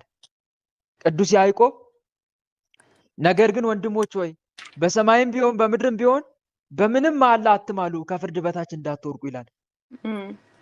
ከፍርድ በታች እንዳትወድቁ በምንም አትማሉ። ነገር ግን ነገራችሁ አሁን ቢሆን አሁን በሉ፣ አይደለም ከሆነ አይሆን በሉ። ከዚህ የወጣ ግን ከክፉ ነው ይላል። ስለዚህ ከእንግዲህ እንዳትሚ፣ እሺ አትማይ። ካመነ ይመን፣ ካላመነ አይመን። ባትሜም ሲጀመር ሐሰት ብትናገሪ መጠየቅሽ አይቀርም። ሐሰት ብትናገሪ ከፍርድ አታመልጭም። አንድ መረዳት ግን ሰዎች ለምንድን ነው የሚያስምሉት ነው? እምነት ስለሌላቸው ነው። ባጭሩ ተጠራጣሪ ስለሆኑ ነው። እምነት ይጎርላቸዋል እነኛ ሰዎች። ስለዚህ በሰው ላይ ያላቸው እምነት በጣም አነስተኛ ከመሆኑ የተነሳ ሰውን በመሐላ ያስደረድራሉ። ይህ ትክክል አይደለም። ማስማልም ኃጢአት ነው፣ መማልም ኃጢአት ነው። እሺ ሰምታችኛል አይደል? ማስማልም ኃጢአት ነው፣ መማልም ደግሞ ኃጢአት ነው። የምታስምሉም እህት ወንድሞች እረፉ ከዛሬ ጀምሮ። ያ ሰው ቢዋሽ ራሱን አይደለም የሚቀጣው፣ ቢዋሻችሁ እኮ ራሱን ነው የሚያታለው ያ ሰው። እኔ አንድ ሰው የሆነ ሰው ቢዋሸኝ ራሱን ነው ያታልለው። ትክክል። እውነቱን ቢናገርም ለራሱ ነው አይደለም? አንድ መረዳት ያለብን ነገር ይሄ ነው። ስለዚህ ይሄ በመሐላ እያስደረደራችሁ እንትን በጣም የማይተማመኑ ባልንጀራሞች ይባላል። ብዙ ጊዜ በየወንዙ ይማማላሉ። አየሽ አይደል? እምነት ከእምነት ማጣት የተነሳ ነው። ከዚህ አንፃር ነው የምንረዳው። ሐዋርያው ቅዱስ ጳውሎስም እንደዚህ ብሏል። ሰዎች ከእነርሱ በሚበልጠው መሐላ ይምላሉ፣ ለማስረዳትም የሆነ መሐላ የሙግት ሁሉ ፍጻሜ ነው ይላል። ትርፉ ሙግት ነው። ግልጽ ነው አይደል? አንድ መረዳት ያለብን ይሄ ነው። ስለዚህ እህቴ ቃል ለመግባት ራሱ ቃል ያስገባችኋል አይደል? ማርያምን እንትን አላደርግሽም በይ እስቲ ማርያምን። ይሄ ትክክል አይደለም እንዴ? ትክክል አይደለም። ምንድነው የሚገርመው? እኔ አውቃለሁ መሐላ ጥሩ እንዳልሆነ፣ ግን ያው የእሱን ፈቃድ ለመፈጸም ነው። ራሱን የማያምን ሰው ነው ሰውን የሚያስምለው እለዋለሁኝ። እና በአጋጣሚ የሆነ ነገር አጋጠመኝና ጠየኩት። ማርያምን ብሎ ማለልኝ። ከማለ በኋላ እሺ ለማንኛውም እኔ ለእመቤቴ ሰጥቻለሁ ችግር የለውም አልኩት። ማለት ይሄስ ችግር አለው? እንደዛ ብዬው ነበረ። እንትን ለእመቤቴ ሰጥቻለሁ። አዎ ምን ችግር አለው ታዲያ? እሱ መሐላ እንደ መሐላ አስበሽው ነው? አዎ ማለት እንደ መሐላ ማለት በቃ ለእመቤቴ አንተ ብትዋሸኝም ባትዋሸኝም ለእመቤቴ አሳልፌ ሰጥቻለሁ አልኩት። እና ከዛ ከስንት ጊዜ በኋላ እንዲሁ ስንነጋገር በቃ ሰተሽኝ የለ ለእመቤቴ ሰተሽኛል አለ። ግን አሁን በዚህ አጋጣሚ ከኔ ጋር አይደለም፣ ተለይተኛል። ራሱ በገዛ ፈቃዱ ምንም ነገር ሳያሳውቀኝ ምንም በቃ በድንገት የራሱ የሆነ ትዳር ለመመስረት እንትን ብሏል። እና ከኔ ጋር ግን ሲኖር በጣም በቃ በእንደዚህ አይነት ጭቅጭቅና በጣም በሚያስጠላ ሁኔታ ነበረ ስንኖር የነበረው። ይሄ ነገር ከምን አንፃር ነው የሚል ጥያቄም ስለፈጠረብኝ ነው። ከምን አንፃር መለያየታችን ምናልባት እሱ ያሰበው ነገር ስላለ ነው። ሲጀመርም ሲቀርበኝም ያሰበው ነገር እንዳለ ነው አሁን የተረዳሁት። ግን እያንዳንዱ በምናሳልፋት ነገር በቃ በእንደዚህ አይነት ሁኔታ ይለየኛል ብዬ እኔ አላሰብኩም። እኔ የማስበው በቃ ወደፊት ቃል ስለገባ አይለየኝም ነው። ቃል ስለገባ ሳይሆን ውስጥ ያላሰበም በቃ እንደዚህ ያደርጋል ከሚያደርጋቸው አንዳንድ ነገሮች እንደዚህ ያደርጋል ብዬ በፍጹም አላሰብኩኝም። ሁለት አይነት ሰው ነው የሆነብኝ። ማለት ጥሩ ነገርም እንዳለ መጥፎ ነገርም አያለሁኝ። ማለት እንዴት ነው መግፋትም ይገፋኛል። የሚያሳየኝ ነገሮች አንዳንድ ነገሮች አብሬ እንዳልቆይ የሚያደርግ ናቸው። አንዳንዱ ነገሮች ደግሞ የራሴ እንደሆነ አድርጎ ነው የሚያሳየኝ። እና ሁለት አይነት ሰው ነበረ በወቅቱ መልካም የነበረው። አሁን ተለይቶኝ ከሄደ በኋላ ለዚህ ነው ለካ እንዲህ የሚያደርገው እያልኩኝ ውስጤ በጣም እንትን ይላል። አሃ መልካም። እሺ እታለምዬ አንድ ነገር መረዳት አለብሽ እህቴ። እ እንደዚህ አይነት ነገር ለምን ተፈጠረ ወይም ደግሞ ግራ ስለዚህ የሚሄድ ሳይመስለኝ ግን ድንገት በመሃል ሄደ ነው ዋናው ትልቁ ነገር። አዎ አዎ፣ አንድ እንደዛም ነው። መማሉም ጥያቄ ፈጥሮብኝ ነበረ። እሺ ስንነጋገራቸው የነበራቸው ነገሮች እና የሚያደርጋቸው ነገሮች አሁን ወደ ህሊና አልገናኝ አለ። እየመጣ በቃ ወደ ህሊና እየመጣ ብቻዬን አወራዋለሁ። ለካ ለዚህ ነው እንዲህ ሲል የነበረው፣ ለካ እንደዚህ የሚያደርገው ለዚህ ነው ምናምን እያልኩኝ በቃ እሺ ብቻዬን ስሆን አወራዋለሁ። መልካም። እሺ ስለዚህ አንቺ ይሄዳል ብለሽ በማትጠብቂው መልኩ ሄደ አዎ ሳትጠብቂው። አዎ ይሄ ደግሞ አንቺ ውስጥሽን ልብሽን ሰበረው። አዎ ሰብሮታል። መሄዱ አይደለም የሰበረኝ ማድረጉ ማለት ቢያንስ ለምን አያማክረኝም ነው። ምክንያቱም አብረን እያለን ስንለያይ ራሱ እኔ ደስተኛ ነበርኩኝ። መልሶ ራሱ ያመጣኛል ወደ ራሱ። ከዛ ደግሞ የምናደርጋቸው ነገሮች አያስደስቱኝም። ያው በጾምም በብዙ ነገር እግዚአብሔርን እያሳዘንን ነው የምንኖረው። እጸልያለሁ፣ እሰግዳለሁ፣ ያዳክመኛል። መሄዱ አልቆጨኝም። ግን ከሄደ በኋላ በቃ ባደረጋቸው ነገሮች በጣም ነው በቃ ውስጤ እየመጡ እንትን እንዳረሰው አደረገኝ። እንዳርቀው ማለት ነው። መራቅ ማለት እሱን እያሰብኩኝ የተናገራቸው ነገሮች እሱን እያሰብኩኝ በቃ ለዚህ ነው ለካ እንዲህ ሲያደርግ የነበረው እያልኩ እንትን እላለሁኝ።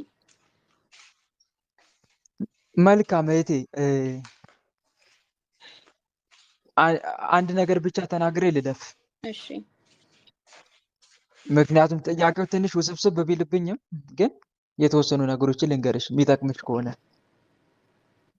እዚህ ጋር የተረዳሁት ነገር ምንድን ነው? እሺ አንደኛ እኔ አሁን የአንቺን ስሜት የተረዳሁት አንድ ነገር አለ። የተረዳሁት ምንድን ነው? ልጁን አምነሽው ነበረ። አዎ አንደኛ ያመንሽው ደግሞ አንደኛ ከሚምለው መሐላ አንጻር ከሚገባልሽ ቃል አንጻር ነው፣ አምነሽዋል። አዎ ሁለተኛ ደግሞ ከሚናገረው ንግግር አንጻር አምነሽዋል። አዎ ይሄዳል ብለሽ በጭራሽ አልጠበቅሽም ነበረ። አልጠበቅኩም። ከዛ በኋላ ድንገት ከአንቺ አስለምዶሽ ወይም ደግሞ እንደዚህ በደንብ ከተላመድሽው በኋላ መራቅ ጀመረ፣ እየሸሸ መምጣት ጀመረ። መሸሽ አይደለም አልሸሸኝም። ሳይሸሸኝ ግን እሱ ተለይቶ የራሱን ትዳር ሊመሰርት ነው የሄደውና ያ ነገር የራሱ ምን ትዳር ያው ቀለበት ሊያደርግ ይሄንን ነገር ሰማኝ። አልሸሸኝም። መሸሽ እኮ ነው። ታዲያ ከዚህ በላይ መሸሽ አለ እንዴ? መሸሽ ማለት እኮ አንደኛ የሰው ልጅ ሸሸ የሚባለው ምን ሲያደርግ ነው? የገባውን ቃል ሲያፈርስ። ግልጽ ነው አይደል? የገባውን ቃል ሲያፈርስ መሸሽ ነው። ሁለተኛም ደግሞ እኔ ከአንቺ ጋር ስላወራ ብቻ አልሸሸም ማለት ነው እንዴ? እንደዛ ብለሽ ነው የምታስብ? እንደዛ ስለምታስብ አልሸሸኝም የምትይው። ግን አሁን እዚህ ጋር መረዳት ያለብሽ ነገር አንድ ነገር አለ። ሰው መንፈሳዊ ነገር ስላወራ ቃል ስለገባ አይታመንም። እሺ እህቴ። እሺ አዎ፣ ትልቁ ችግር እሱ ነው። እሱን ተረጂ መጀመሪያ። ለምን አንድ ሰውን ዝም ብሎ ምንም መንፈሳዊ ለን ሳይኖረው አሁን እናንተን ሊያወጣችሁ ይፈልጋል። ልባችሁን ቅልጥ ሊያደርገው ይችላል። ምን እያለ መንፈሳዊ ነገር ያወራል አውቁ። ገዳም እንሄዳለን፣ ቅዱስ ቁርባን እንቀበላለን፣ ማህሌት እናድራለን፣ ሌሊቱን ድሆችን እናበላለን፣ ጸበል እንጠመቃለን፣ ሸንኮራ ዮሐንስ እንሄዳለን፣ አርሴማ እንሄዳለን እያለ ብዙ ልብሽን ሊያንጠለጥለው ይችላል። ወይም ደግሞ በጣም ደሳስ የሚሉ የፍቅር ቃላቶችን ሁሌ ሊመግብሽ ይችላል። ወይኔ እንደ አንተ አይነቱን የሰጠኝ ብለሽ እስክትደመሚ ድረስ። ግልጽ ነው አይደለም? አዎ። ግን ሰው የሚታየው መቼ ነው ከተባለ ተግባር ላይ ነው። ምን ላይ ነው? በተግባር ነው የሚፈተነው። እንደውም አንድ አባባል እኮ አለ፣ ሰውን መውደድን የምታሳየው በእወድሃለሁ እንዳልሆነ ከአባትህ ተማሪ ይባላል። እውነት አይደለም? እውነት ነው። ሰውን ለሰው ፍቅር የምታሳየው በእወድሃለሁ እንዳልሆነ ከአባትህ ተማሪ። አባት እወድሃለሁ ባይልም ፍቅሩን ይገልጻል። የትኛው አባት ነው ልጁ ሲደበደብ ልጁ አደጋ ሲደርስበት ቆሞ የሚያየው? የፈለገ ቢያስቀይመው ልጁ ግን ቆሞ አያይም። ምንም ቢሆን ልጄ ነው ይላል አይደል? ወልጄዋለሁ፣ የገዛ ልጄ ነው፣ ስጋዬ እኮ ነው ይላል። ይቆምለታል።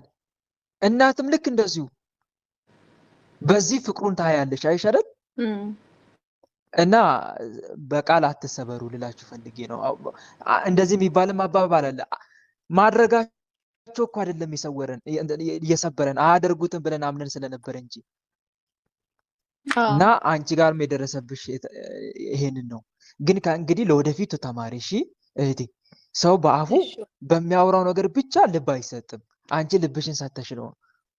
አምናለሁኝ። ችግሬ ምንድነው? ሰው ባወራው ነገር እቀበላለሁ፣ አምናለሁ። ያወራውን ነገር በጣም ነው የምቀበለው። ማለት ያው በቃ አምናለሁኝ።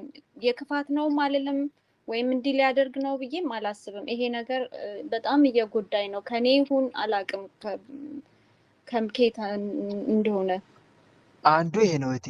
የመጀመሪያው ችግር እዚህ ጋር ነው። ተመልከቺ፣ ልብሽን ሰተሽው አላስቀደመሽ። ልብሽን ስለሰጠሽው አሁን እንዴት ሆኖ ከልብሽ ውጣ ያ ሰው? ለመውጣት ምን ይፈጃል ማለት ነው? ጊዜ ይፈጃል። ጥሩ መንገድ ልንገርሽ፣ ጥሩ መንገድ ልጠቁምሽ።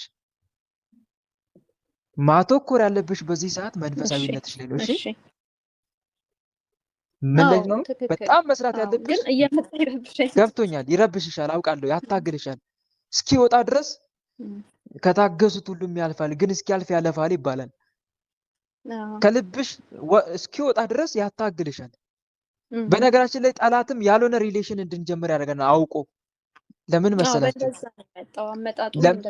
ለምን መሰላችሁ? ቢዚ ሊያደርገን እኮ ነው። በተለይ አውቆ ምን ያደርጋል? እኔ አንድ ወንድሜ ተጎድቷል።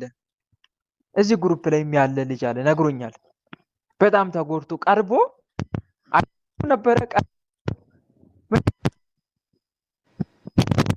በጣም ይቆራረጣል ድምጼ። አሁንም እስቲ የተቆራረጠባችሁ ነው? አሁን ደህና ነው። መልካም። ከዛ በኋላ ይኸው በግድ ገባች። አንዳንድ ሰዎች እንዲህ የሚባል ማባባል አለ። ፍቅር በርን ሲያንኳኳ ቶሎ አትክፈትለት። እየሰማችሁ ነው አይደል? ፍቅር በርን ሲያንኳኳ ቶሎ አትክፈትለት። ምክንያቱም አንዳንዶች እንደ ልጅ አንኳኩቶ መሮጥ ይወዳሉና ያንኳኳሉ፣ ከዛ ይሮጣሉ። ከዛ ያ ሰው ልቡ ይሰበራል ማለት ነው። እንዴት አድርጌ ልርሳው፣ እንዴት አድርጌ ልርሳት ማለት ይጀምራሉ ማለት ነው። አያችሁ አይደል? በራቸውን ከፍተው አስገብተዋላ መጀመሪያ ቶሎ ብለው። ይሄ ነው ዋናው ትልቁ ችግር ማለት ነው። እና ምን ማድረግ ያስፈልጋል? ከመጣ መልካም። ከዛ ጊዜ ይገልጠዋል እኮ ሁሉን ነገር አይደለ እንዴ? ጊዜ ይገልጠዋል። እኛ መጠበቅ፣ ከምንም በላይ ደግሞ ከእግዚአብሔር ጋር ያለንን ሪሌሽን መጠበቅ፣ ያንን ሰው ሙሉ ለሙሉ ሳናስገባ ወደ ህይወታችን ማለት ነው። ግልጽ ነው አይደል? መቼ መሰላችሁ ሙሉ ለሙሉ ሰው ማስገባት ያለብን? ቤተክርስቲያን ቃል ታጋባለች አይደል? ያን የጋብቻ ሰዓት ላልለያት አጣች፣ ገረጣች፣ ነጣች ብዬ ላልለያት ይላል። በአጋዕዝተ ዓለም በስላሴ ፊት ቃል ገብቻለሁ ይላል።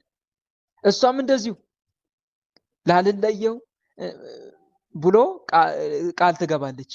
በቃ ከዚህ በኋላ መስጠት እንችላለን።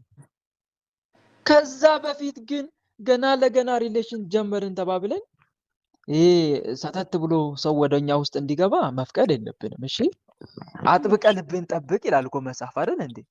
መጽሐፈ ምሳሌ ምዕራፍ 4 ላይ ቁጥር 23 ላይ አጥብቀ ልብን ጠብቅ የህይወት መውጫ ከእርሱ ነውና ይላል። እና ልባችን ልንጠብቅ ይገባል ለማለት ያክል ነው እህቴ። እና አሁን ጥሩ መፍትሄው ምን መሰለሽ? በዚህ ዓለም ላይ አንድ ሚስጥር አለ። ምንድነው ካልሽ አንድ ነገር አጥብቀን ስንፈልግ አናገኘውም፣ ይርቀናል። በእውነት በጣም ነው የሚርቀው። ግን ሁሉን ነገር እርግፍ አድርገህ ትተህ በእግዚአብሔር ፈቃድ እስቲ መኖር ጀምር። ሁሉን ነገር እርግፍ አድርጋችሁ በእግዚአብሔር ፈቃድ መኖር ስትጀምሩ ያ የተዋችሁ ነገር እናንተ ማሳደድ ይጀምራል። አሁን ወደ ማን ስትቀርቡ? ወደ ክርስቶስ። በክርስቶስ ፍቅር ስትጠመዱ በቃ ያኔ እናንተን ያ ነገር ማሳደድ ይጀምራል። ሰይጣን ያራቀባችሁን አሁን ማምጣት ይጀምራል። መጀመሪያ ያራቀው ለምን መሰላችሁ? ያንን ያሳያችሁን እያሳደዳችሁ ከማን እቅፍ እንድትወጡ ከማን እቅፍ? ከክርስቶስ እቅፍ እንድትወጡ አውቆ ያርቅባቸዋል።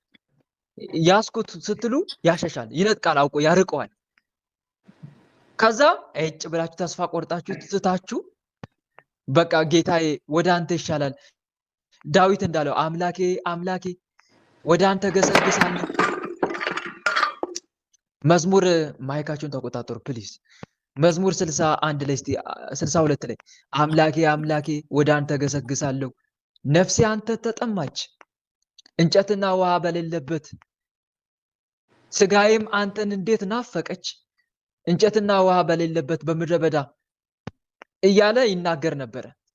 አንተን ሳመሰግን እኮ ነፍሴ በቅቤና በስብ እንደሚጠግቡ ትጠግባለች እያለ ይናገር ነበር። ዳዊት የተጠማው ማንን ነው ብትሉ መድኃኒዓለምን ልዑል እግዚአብሔርን ነው። ነፍሱም ስጋውም የተጠማችው ኢየሱስ ክርስቶስ ነው። ክርስቶስን በመጠማት ነው ለማለት ፈልጌ ነው። እና አንቺም ልክ እንደዚሁ እርሱን መራብና መጠማት ጀምሪ። ሁለመናይን ወደ አንተ ምራው እባክህ አምላኬ እያልሽ ወደ ክርስቶስ መምራት ስትጀምሪ እመኝቴ የራቁ ሰዎች ሁሉ አንቺን ማሳደድ ይጀምራሉ። ግልጽ ነው አይደል? እዚህ ጋር ወንድም ይቅርታ፣ ምናልባት ለሌላውም ትምህርት እንዲሆን ግን እዚህ ጋር ምልሽ ነገር ምን መሰለሽ፣ ይሰማል አይደል? ድምጼ እየተሰማችሁ ነው? አዎ። እዚህ ጋር ምልሽ ነገር ምንድነው? እሱ እንዲቀርብሽ ብለሽ ግን አይደለም ወደ ክርስቶስ የምትቀርቢ። እሺ እሱ ይመጣል ብለሽ አይደለም። መጣም አልመጣም ግልጽ ነው አይደል? እንደዚህ ማለት ነው። ቢመጣም ባይመጣም ግን እኔ ወደ ማን መቅረብ አለብኝ? ወደ ክርስቶስ መቅረብ አለብኝ። አንድ የሚባል አባባል አለ፣ ቢራቢሮ ስትከተላት እየራቀች ትሄዳለች። አበባ ከተከልክ ግን እራሷ ትመጣለች። ብትቀራሱ ውብ አትክልት ይኖራል ይባላል። እውነት አይደለም? እሷ ብትቀራሱ ለአንተ ምን ይኖራል? ውብ የአትክልት ቦታ ይኖራል። ስለዚህ አንቺም ምንድነው እሱ ማሳደድ አለ መከተል አይደለም። መጀመሪያም ጌታዬ አንተን ነበርኩ መፈለግ የነበረብኝ። ጌታ ሆይ እንደውም ሙሴ ጸልም እንዲል ነበረ። አንድ ቀን አሳ አማረው፣ የተጠበሰ አሳ መብላት አማረው። መኖክሴ ነው አስቡት። ከዛ እባብ አየና እባቡን ገደለውና እባቡን ጠብሶ ለመብላት አዘጋጀ።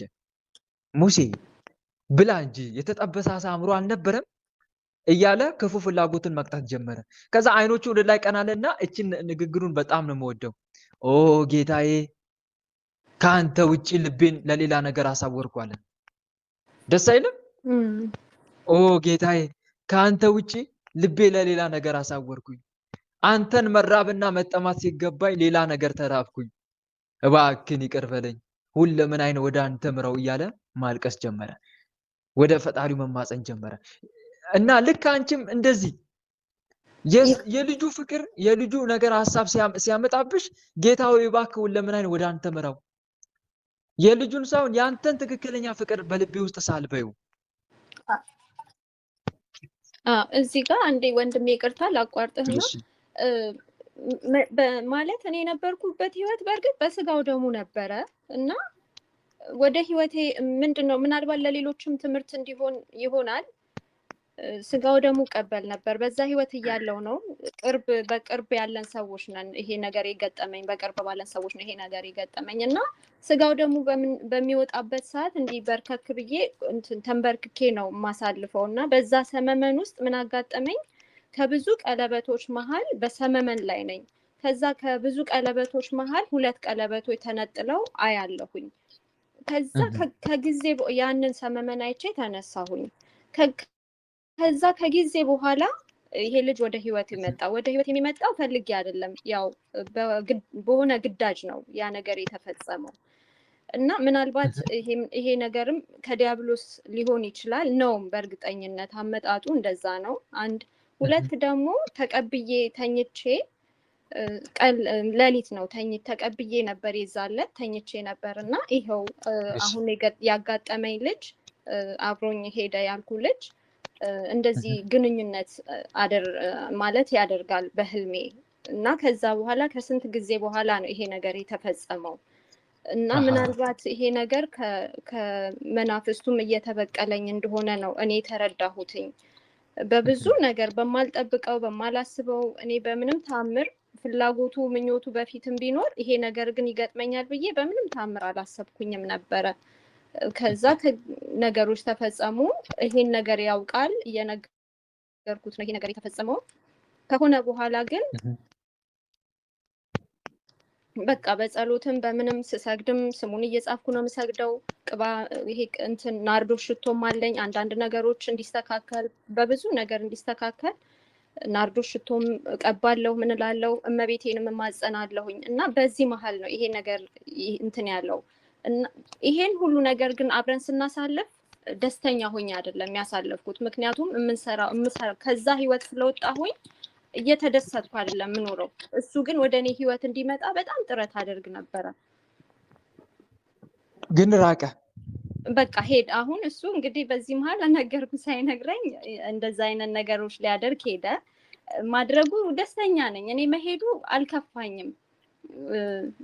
ይሁን የተሻለ ነገር ከሆነ በቃ የኔ ካልሆነ የኔ አይደለም፣ የኔ ባልሆነ ነገር ላይ አልታገልም። ትቼ ከዚህ ነገር ወጥቼ እግዚአብሔር ወይ አንተ በቃ አንተንና አንተን ይዤ መኖር ይሻለኛል ብዬ ነው ወደ እግዚአብሔር የተጠጋሁት፣ ወደ ስጋው ደግሞ የቀረብኩት እና ከስጋው ደግሞ መቀበል ከ2 ዓመት በኋላ ነው ይሄ ነገር ሀፕን ያደረገው። መልካም እህቴ፣ ዞሮ ዞሮ ጥሩ አቋም ይዘሻል። አሁን የኔ የሆነው ይጸናል፣ የኔ ያልሆነው ደግሞ አዎ የኔ ያልሆነው የኔ ይወገዳል፣ ይሄዳል። ስለዚህ እለዋለሁ ፈጣሪዬን ሁሌ የኔን ያልሆነውን ከኔ አርቅልዋለሁ፣ ከኔ አርቅልኝ። ጥሩ ነው፣ ጥሩ አቋም ይዘሻል። በዚሁ ቀጥይ። ግን እዚህ ላይ የሚጨምርልሽ ነገር ምንድነው? ለወደፊቱ ግን ጥንቃቄ አድርጊ እሺ። ሰይጣን በተለይ ወደ እግዚአብሔር በምንቀርብበት ሰዓት የሆነ የተሳሳተ ልምንም ያሳየናል። ይሄ ለሱ ቀላል ነው። አውቆ የሆነ ከዓላማ የሚያስወጣ ነገር ያሳየናል። እኛ ደግሞ በመንፈሳዊ ሕይወት ውስጥ ስላለን ብዙዎቻችን ከእግዚአብሔር የመጣ ይመስልናል። በጣም ብዙዎቻችን የምንሸወደው። አሁን ለምሳሌ አንዲት ልጅ አለች እንበል፣ ወደ ፈጣሪዋ ቀርባለች፣ ንስሐ ገብታለች፣ ቁርባን ትቀበላለች እንበል። ልክ እንዳንቺ መንፈሳዊ ሕይወት ጀምራለች እንበል። ግን አውቆ ሰይጣን እችን ልጅ እንዴት አድርጎ ማስወጣት እንዳለበት አስቀድሞ ፕላን ያወጣል፣ እቅድ ያቅዳል። እንዴት አድርጌ ነው ማውጣት ይላል። ከዛ ልታምን የምትችል አሳማኝ የሆነ ግን መንፈሳዊ የሚመስል ህልም ያሳያታል አውቆ። በተደጋጋሚ እንዲህ አይነት ነገር ታያለች። ከዛ ከራሷ ጋር ታነጻጽራለች። እንዴ እኔ አሁን እየቆረብኩ ነው፣ ንስሐ ገብቼ በመንፈሳዊ ሕይወት እየተመላለስኩ ነው፣ እንዲህ አይነት ህልም ከሰይጣን ነው ልል እችላለሁ ትላለች። ግልጽ ነው አይደል? ታምናለች። ግን የሰይጣን ዋናው ዓላማው ምን መሰላችሁ ወንድሞች? ዋና ታርጌቱ መንፈሳዊነትሽን መግደል ነው የሚፈልገው። ይሄ ነው ዓላማው። አገባሽ አላገባሽ፣ እንደዚህ አይነት ነገር ህይወት ውስጥ ኖርሽ አልኖርሽ እሱ ደንታ የለውም። ዋና ዓላማው ግን ከክርስቶስ ጋር ያለሽን ሰንሰለት መበጠስ ነው የሚፈልገው። የጋለው መንፈሳዊ ህይወትሽን ማቀዝቀዝ። ተረዳሽኝ አይደለ? እንደዚህ የሆኑ በጣም ብዙዎች አሉ።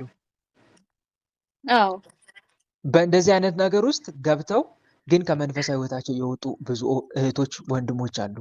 ግን እናንተ እህት ወንድሞች የሆነ ወደ ህይወታችሁ በተለይ መንፈሳዊ ህይወት ስትጀምሩ ወደ ህይወታችሁ የሚመጡትን ነገሮች የምታዩትን ህልሞች በጣም በጥንቃቄ ነው ልትመለከቷቸው የሚገባው። እሺ እዚህ ጋር ሳጨርስ አንድ ነገር ልጨምርላት። መልካም፣ እሺ ጨምርላት። ያው እንደምን ቆያችሁኝ የእግዚአብሔር ቤተሰቦች? አሜን አሜን። ወንድማችን ያው ብዙ ነገር ተናግሯል። እኔ ብዙም አላበዛም። አንዲት ቃል ብቻ ነው አስቀምጬልሽ ማለት ነው። ሌሎች መስማት ስላለባቸው አንዲት ቃል ብቻ አስቀምጬ እጨርሳለሁ። አንድ አባባል አለ፣ የወፍ ወንዱን የሰው ሆዱን አታውቂውም አይደል? ወፍ አይተሽ ወንድ ነው ሴት ነው ብለሽ መለየት ትችያለሽ? አልችልም። አትችይም። የሰውን ሆዱን መገመት ትችያለሽ? ውስጡ ማወቅ ትችያለሽ? አልችልም። ያኔ ችግር እሱ ነው። በቃ ስለዚህ መቼም ቢሆን እንደ ርግብ የዋህ ሁኚ፣ ጥሩ ሰው ሁኚ፣ እንደ እባብ ደግሞ ልባም ብልጥ ሁኚ። ሌላ ምንም አልጨምርልሽም። እንደ ርግብ የዋሆች እንደ እባብ ልባሞች ሁኑ ተብሏል። ሁለተኛ ደግሞ የወፍ የወፍ ሆዱን የሰው ሆዱ አይታወቅም። ስለዚህ አንቺ በተቻለች መጠን ማንነቱን እስካላወቅሽው ድረስ ለማንነቱ አንድና አንድ ቅድም ወንድሜ ብሎታል ወልደ አማኑኤል ጋብቻችሁ ተፈጽሞ እዛ ቃል ኪዳን ቃል ሲገባ እዛ መድረክ ላይ እዛ ቤተክርስቲያን ስርዓት ቁርባናችሁ ሲፈጸም እዛ ላይ የሚታወቀው ተመደን ባለትዳር ነሽ አንቺና እሱ። ከዛ በፊት አለሁልሽ፣ ሞትኩልሽ፣ አበድኩልሽ፣ ፈረድኩልሽ ይሄ የሆነ ኢሞሽን አለ አይደለ? የሆነ ጊዜያዊ ስሜት ምናምን ከዛም የመነጨ ሊሆን ይችላል። ዘላቂነት ያለው ነገር ሊሆን ይችላል። ከዛ አንጻር የመነጨ ሊሆን ስለሚችል እግዚአብሔርን እየለመንሽ ፍቅራችንን አብሮነታችንን ጠብቅልን፣ እሱንም እንዲለምን እንደዛ ማድረግ። ከዛ ባሻገር የሰው ውዱን የወፍ ወንዱን አታውቂውም። እንደ ርግብ የዋህ እንደ እባብ ልባም ሆነሽ መኖር ነው። እኔ ጨርሻለሁ። ጣልቃ ስለገባሁ አመሰግናለሁ። እግዚአብሔር ልቡን ያድለኝ፣ እንደ እባብ ልባም እንደ እርግብ የዋህ ያድርገኝ። ወንድሜ ይቅርታ ግን ጣልቃ ስለገባሁብህ። እሺ ችግር የለውም ወንድሜ፣ ቃሎት ያሰማልን። ዋናው ትልቁ መልእክት ምንድን ነው? ቶሎ ልብሽን አትክፈቺ። መጽሐፍ ቅዱስ ሁሉም ፈትኑ መልካሙንም ያዙ ከማናቸውም አይነት ክፉ ነገር ራቁ ይላል። አንደኛ ተሰሎንቄ ምዕራፍ 5 ቁጥር 20 እስከ 22 ላይ ሁሉም ፈትኑ መልካሙንም ያዙ ከማናቸውም አይነት ክፉ ነገር ራቁ ይላል። እኔ ማን ነው እንደ እርግብ ልባሞች እንደ እባብ ልባም እንደ እርግብ የዋህ ሁኑ ያለውን ቃል አትርሺ እና ዞሮ ዞሮ ቶሎ ልብሽን አትክፈቺ ነው ዋናው መልእክቱ ወንድማችን። በተረፈ በርቺ። ግን አደራ ምልሽ ነገር እህቴ መንፈሳዊ ህይወትሽ ላይ አተኩሪ። እግዚአብሔርን የያዘ ምንም ያጣው ነገር የለም። እሺ መጀመሪያ ከማን ጋር ነው መጣበቅ የሚያስፈልገው? ከአምላክ ጋር ያለሽን ፍቅር አጠንክሪ፣ በጣም አጠንክሪ። ሌላው ደግሞ በትዳር ዙሪያም ደግሞ እሱን ጠይቂ መጀመሪያ። ምክንያቱም እውነተኛ ፍቅር እውነተኛ ትዳር የሚመጣው ከሱ ነው። ደግሞ ከሱ የመጣ ከሆነ ያ ሰው አይርቅሽም የፈለገ ቢሆን። እኔ በጣም ነው የሚገርመኝ ከእግዚአብሔር የመጣ ከሆነ ወንድሞች፣ ከእግዚአብሔር የመጣ ከሆነ ያ ሰው አይሸሻችሁም። በእውነት ብትበድሉት እንኳን አይሸሽም። በጣም በሚያሳዝን ሁኔታ ግን አንዳንድ እህቶች ወንድሞች እንደዛ እየተለመኑ የሚገፉ አሉ። በጣም እየተለመኑ ብሎክ ያደርጉታል፣ ወይም ታደርገዋለች፣ ወይም ያደርጋታል፣ ትመጣለች። ግን ምንም እንደዚህ የሚያደርጉ ሰዎች አሉ። እነኛ ሰዎች ግን መጨረሻ ላይ ዋጋቸውን ያገኛሉ፣ ማለት ይቀጣሉ። መጀመሪያ ግን እንደዚህ አይነት ነገር ሲመጣ ማስተዋል፣ ቆም ብሎ ማየት፣ ከዛም ደግሞ ማንን መጠየቅ? ፈቃደ እግዚአብሔርን መጠየቅ። ያንን ማድረግ ነው እንጂ እንዲህ በሩቁ መሸሽ ግን ትክክል አይደለም ለማለት ያክል ነው። ግን አንቺ ማድረግ ያለብሽ ነገር ምንድን ነው? መንፈሳዊ ህይወትሽ ላይ አተኩሪ። የአጋንንቱ ዋና ታርጌቱ የአንቺን መንፈሳዊ ሰንሰለት መበጠስ ነውና አጠናክሪ ለማለት ፈልጌ ነው። ይሄን ይመስላል። እሺ ወንድሜ አመሰግናለሁ። ሁላችሁንም እግዚአብሔር ይስጥልኝ ጊዜ ስለሰጣችሁ አመሰግናለሁ። አሜን። እድሜ ጤና ሌላ ሰው ይግባ። አሜን። እሺ አጸደ ማርያም እስቲ እናስተናግዳለን። ደክሞኛል፣ ቀጥይ እስቲ። እባካችሁ እግዚአብሔር ይስጥልኝ ወንድሜ። የኔ ጥያቄ በጣም አሁን ያለሁት ፈተና ላይ ነው ማለት ነው። አሁን ያለሁት በጣም ፈተና ላይ ነው ያለሁት። እኔ በጣም እየተፈተንኩ ነው። ግን ከኔ ፈተና አልፎ አሁን ቤተሰቦቼ በጣም እየተፈተኑብኝ ነው ያሉት፣ እናትና አባቶች፣ ወንድሞቼ ሁሉ ሳይቀር ማለት ነው። እና በፊት መንፈሳዊ ላይ በጣም ስግደት ሰግዳለሁ፣ ቀጠቅጣለሁ፣ ጸሎት በጣም ነበር እንትን የምለው። ግን ይዋጋኛልም በጣም ደግሞ ይያዝልኛል። እግዚአብሔር ይመስገን ቅዱስ ገብርኤል በጣም ነው ለኔ የሚቀርበኝና እግዚአብሔር ይመስገን በጣም ነው የሚቀጠቅጥልኝ። አሁን ግን ተነስቻለሁ። መንፈሳዊ ህይወቴ ላይ ጸሎትም አላደርግ፣ ስግደትም የለም፣ መቁጠሪያም የለም፣ ምንም ነገር የለም። ለምን ሰነፍሽ? ምክንያት ለመስነፍሽ ምክንያት ህይወቴን ምስቅልቅል አድርጎታል። በቃ ማለትም ቤታችን እናቴ ዛር ታመልክ ነበረ ማለት በቃ የዛር መንፈስ አለ። ቤታችን ድቤ ይመታል። በየ2 ዓመቱ በግ ይታረዳል፣ ትጨፍራለች ቤታችን እናታችን በሁለት ዓመቷ ማለት ነው። ገና ህፃን ሆና ነው ያዘች። ግን ያው እኔ አረብ ሀገር እንዳለሁ ግብር ልካለሁ። በቃ እኔ እዛም ሆኜ አባቴ ባይኖረው ራሱ ተበድሮ ነው እንትን የሚያመልኩት እሱን ማለት ነው። ታላመለኩት ቤት ውስጥ ማለት ይጣላል። ብዙ ነገር ያደርግ ነበር። እኔም እዚህ ከመጣሁ እየላኩ ልብስ ሳይቀር ጫማ ሳይቀር ነበር የማደርገው። ግን እግዚአብሔር ይመስገን ያው እግዚአብሔር በቃ ሲል በእኔ ላይ ነው ሁሉም ነገር የተፈጸመው። ምክንያቱም በቃ እኔ እዚህ ቆኜ የውሸቱን ቅዱስ ገብርኤል እንደዚህ ትምህርት ምናምን ሳዳምጥ በቃ እንዴት እንደሚያደርግ ሲኦል ውስጥ እንደሚያስገባ እንዲህ ያለውን ነገር ሳይ ሳልናገር ገብቼ እዛው ሆኜ ስቤት እናቴ ላይ እኔ ጋር አስመጥቼ ሲታሰር እናቴ መጣች እቃውን ልጥል። ከዛ አመት ነው የተቀመጥኩት እዛ ተሱ ጋር ስዋጋ። ግን ሳይሸኝ ይሁን እኔ አላቅም። በቃ እኔ ያው እንደተሸኘ ነው ገብ ሲልልኝ ሁሉም ነገር ተስተካከለ። እናትና አባቴም ደህና ሆኑልኝ። እኔም አገሬ ገባሁ አገባሁ።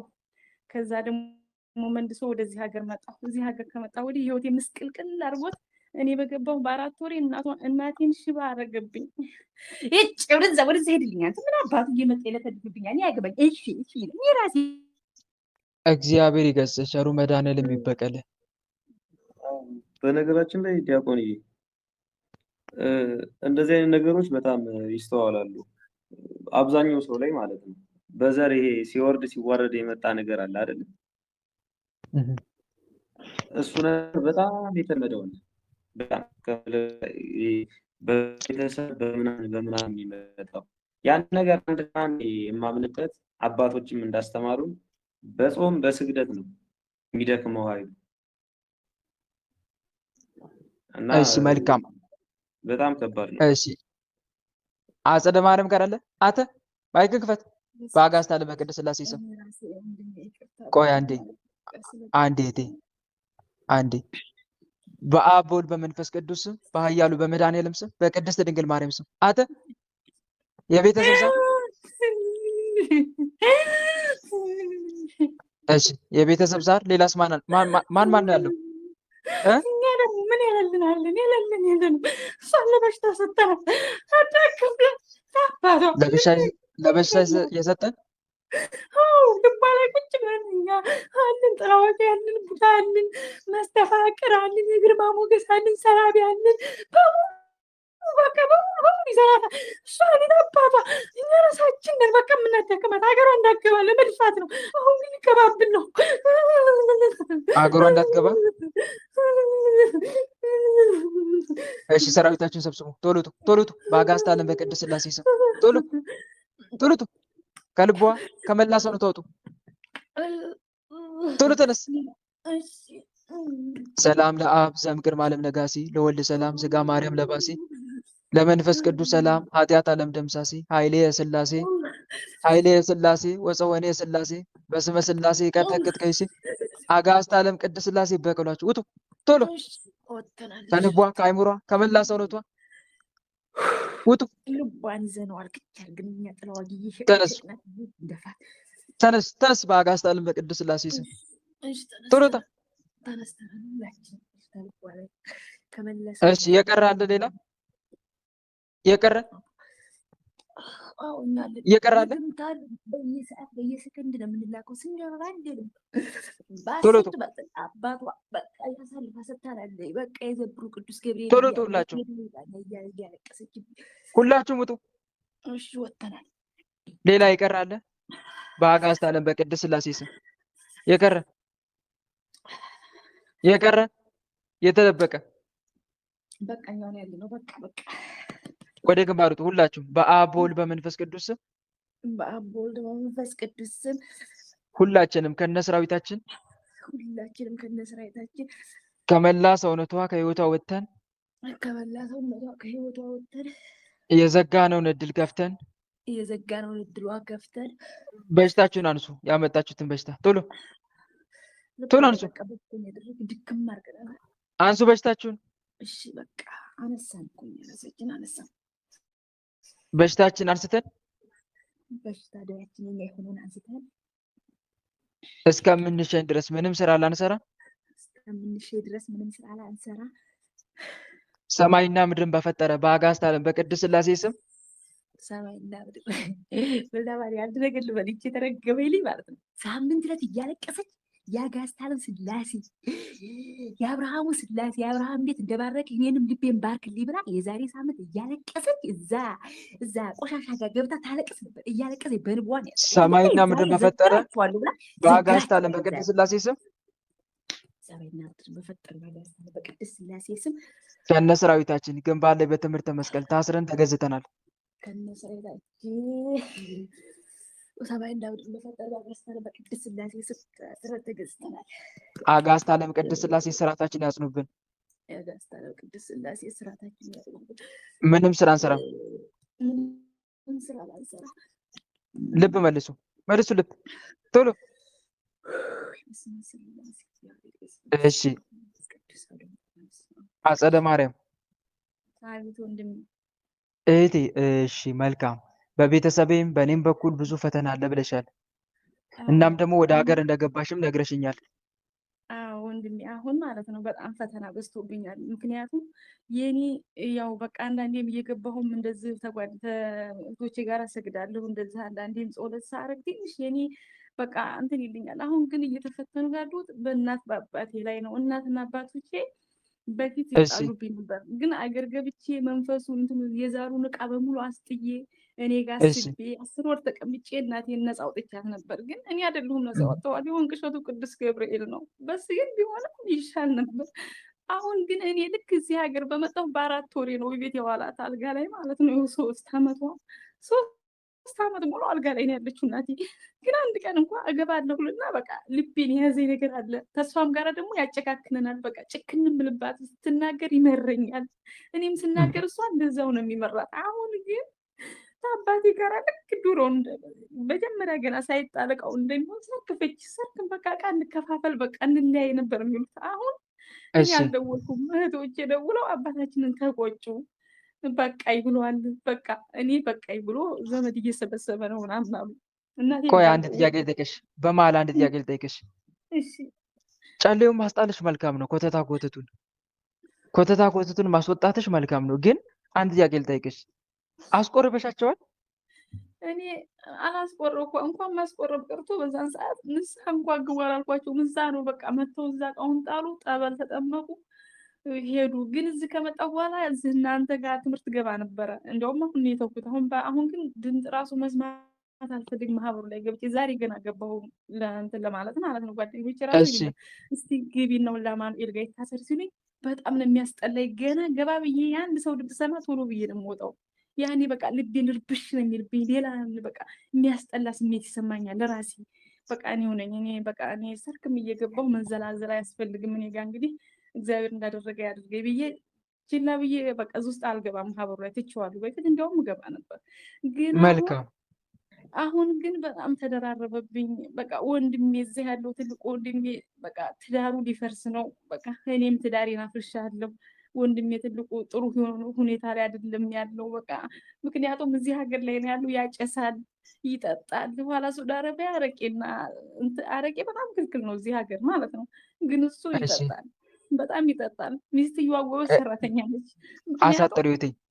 አሳጠሪው ሰዓት እያለቀ ስለሆነ ይጠር። አሁን በቃ የሁላችንም ህይወት እየተመሰቃቀለ ነው እና አባቴ እንደው እየስጠይቀው በቃ በቃኝ ነው የሚለው። እኔ ደግሞ አሁን መግባት እፈልጋለሁ። ማለትም ገብቼ በቃ ያኔ እኔ ነኝ ሁሉንም ነገር ያበሰቋቆልኳቸው። ያኔ እቃውን ያስጣልኩት እኔ ነኝ ሳልጨርስ ስለመጣ። እሱ ደግሞ የዛሩ መንፈሱ ተሆነ ሰው ሌላ ጋር የምትሰማ የዛሩ መንፈስ ካልተጨረሰ እስከ መጨረሻው ድረስ ህይወት እንደሚያመሰቃቅል ነው የምሰማው። እና እሱ ነው ዋላ አዲስ እየገባ መተትና ድግምት ነው በእናትና በአባቶች ላይ። መልካም አንድ ነገር ልንገርሽ እህቴ፣ እዚህ ጋር በደንብ መረዳት ያለብሽ ነገር አለ። አልገባሽም? ያልገባሽ ነገር አለ። ምንድን ነው ካልሽኝ፣ ኮተት ስለጣልን እኮ ሰይጣን ይርቃል ማለት አይደለም። እሺ የመጀመሪያው ያልተረዳሽው ይሄንን ነው። ስነ ስርዓት ያዝ፣ ስነ ስርዓት ያዝ። ሊቀ መላእክት ቅዱስ ገብርኤል ይበቀል። እረፍ። እሺ አጸደ ማርያም ይሰማል? አንተ ወደዛ ሄድልኝ። እኔ ነኝ እየተበቀልኳት ያለሁት እኔ ራሴ ነኝ። ምንም ሊቀ መላእክት ቅዱስ ገብርኤል ይበቀል። እኔ ምንም ያገባኝ እኔ ራሴ የታባቱ እሷን ገና በአፉ አፈር ነው የምሞላባት። በአጋዕዝተ ዓለም በቅድስት ሥላሴ ስም ልቀጣ ነው። መልስ ልቧን መልስ።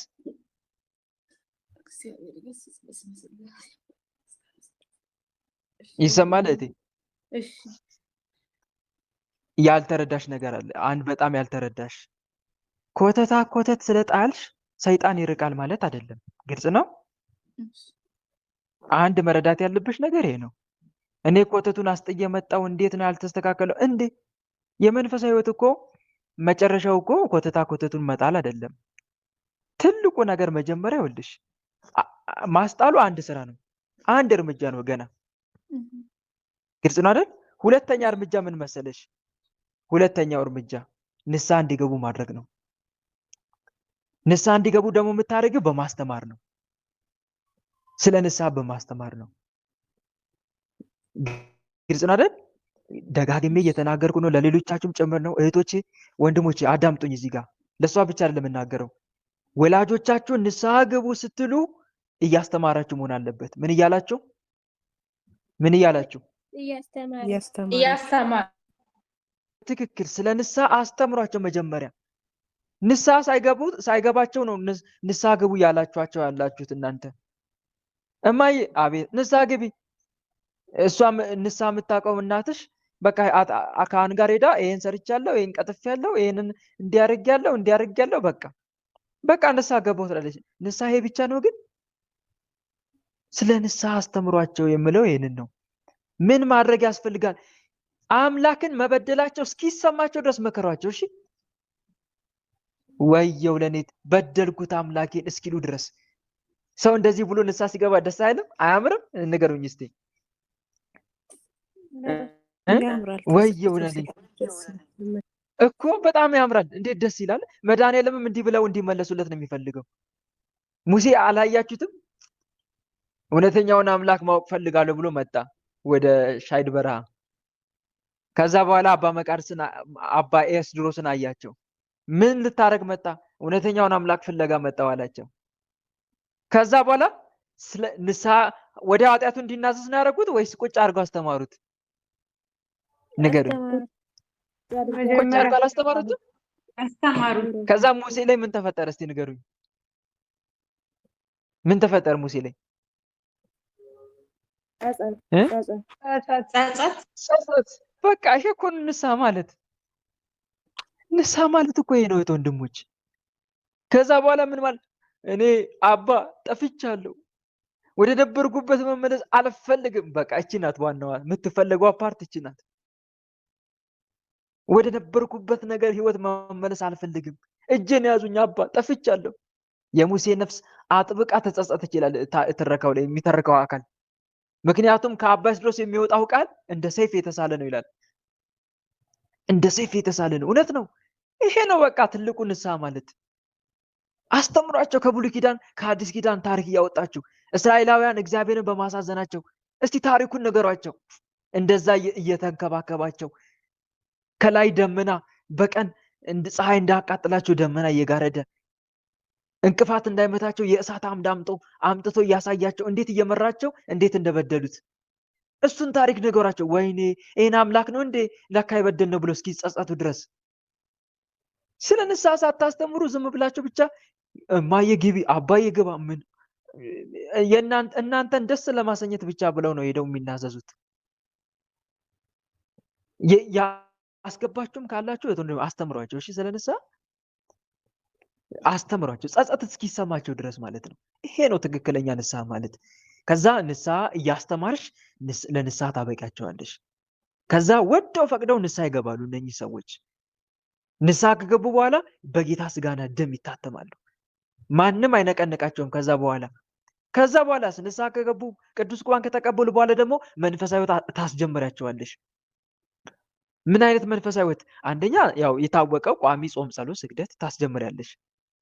ሲቀጥል ደግሞ ዝክር ታስጀምሪያለሽ። አይሻልም? ምን ታስጀምሪያለሽ? መጨረሻ ላይ ዝክር። አዎ በዝክር እንዲከበው። ይሄ ደግሞ ትልቁ ነገር ነው። አጋንንቱ ያንን ቤት በቃ ጥሎ የሚጠፋበት መንገዱ አንዱ ትልቁ ይሄ ነው። ድሮ ይገበርለት ነበር፣ አሁን ደግሞ ዝክር ነው። ለማ በቅዱሳን ስም፣ በመድኃኒዓለም ስም፣ በአጋዕዝተ ዓለም ሥላሴ ስም። አሁን ቤት አጣ አጋንንቱ፣ የት ይረፍ? የዝክሩ ባለቤት ያባረዋል ከዛ ቤት። ውጣ አሁን ያንተ ቤት አይደለም ለኔ ሰጥተውኛል ይላል እኮ ያ ቅዱስ። በእውነት አሁን እዛ ቤት ለዛሩ ዝክር ማን ነው ግብር የሚገበር ከሆነ ሰዎቹ ቤተሰብ ንስሐ ገብቶ ቁርባን ተቀብሎ በቅዱሳን ስም ዝክር ከጀመረ እዛ ቤት አጋንንቱ ቤት አይኖረውም። በቃ ቤቴን ብሎ እንዳይመጣ ያ ቅዱስ ተረክቦታል። የሚዘከርለት ቅዱስ ተረክቦታል። ምን ቤት አለ ደግሞ ውጣ ይለዋል። ለኔ ሰጥተውኛል። አየሽ አይደል? ይሄ ነው በቃ ሰው አዳንሽ ማለት። እስከዚህ ጥግ ድረስ ተጉዘሻል ወይ? አንድ ሁለተኛ ሲቀጥል ደግሞ አንቺም አግብቼ ያለው ብለሻል። እንዴት ነው ያገባሽው? እሱንም ማወቅ እፈልጋለሁ። እንዴት ነበር ያገባሽው? መቼም እንደማታሰፍሩኝ ተስፋ አደርጋለሁ። እዚህ ግሩፕ ላይ ያላችሁ ዓለማዊ ጋብቻ ውስጥ እንደማትገቡ እተማመንባቸዋለሁ።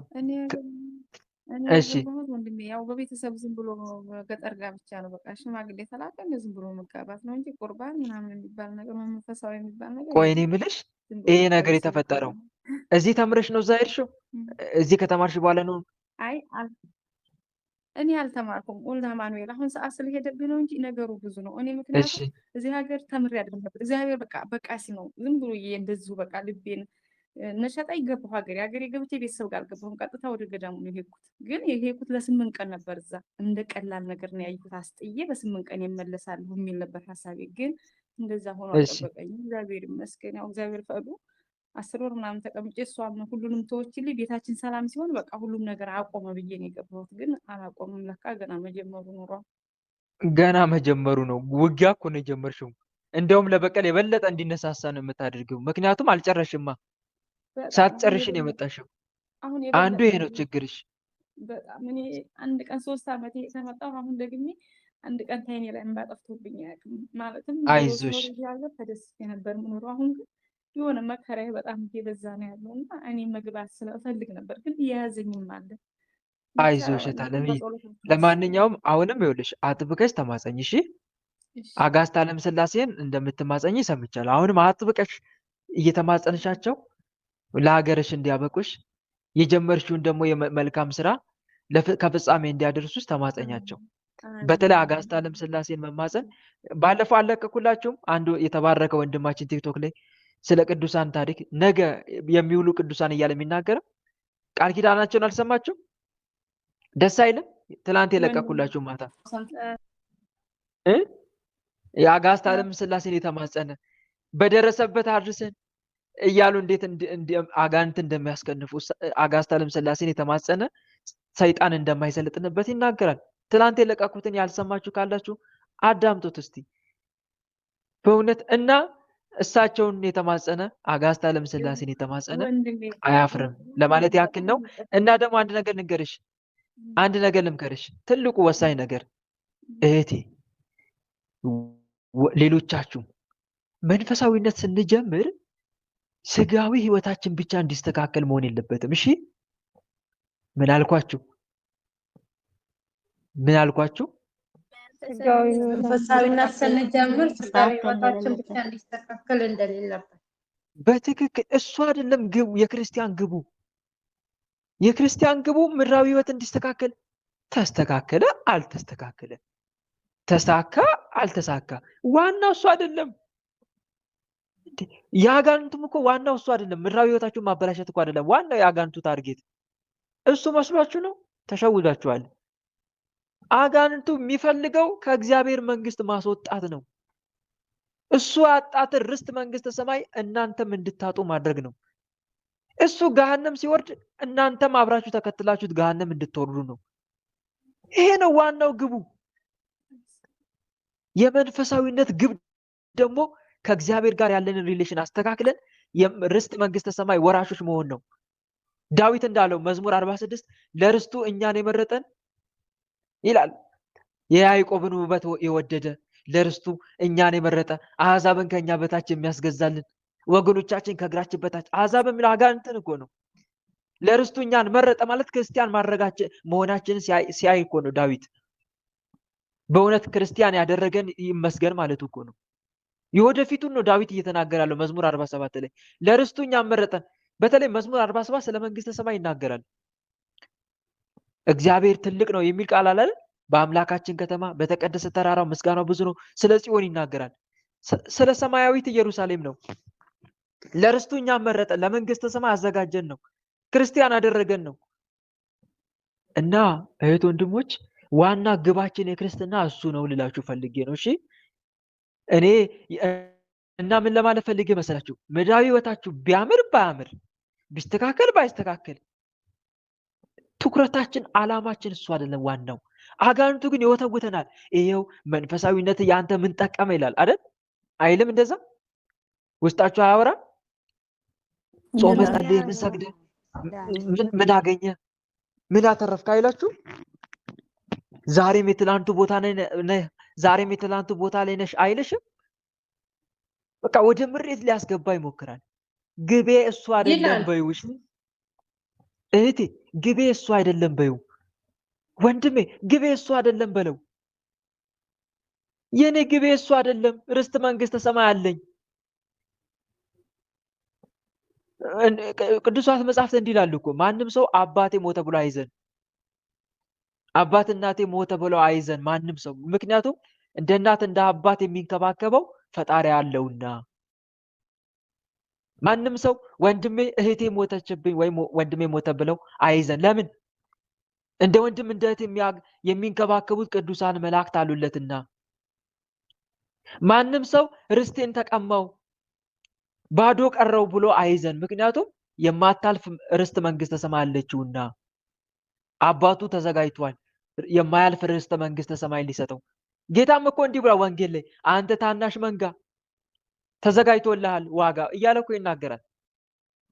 እግዚአብሔር እንዳዘጋጀልን እና ልታዝኑ አይገባም ልላችሁ ፈልጌ ነው። ተስፋችሁ ምድር ላይ አይሁን። እሺ ተስፋችሁ ምድር ላይ አታርጓት። ቆይ ግብ ምንድን ነው? ማግባት ነው? ምንድን ነው ግብሽ እህቴ?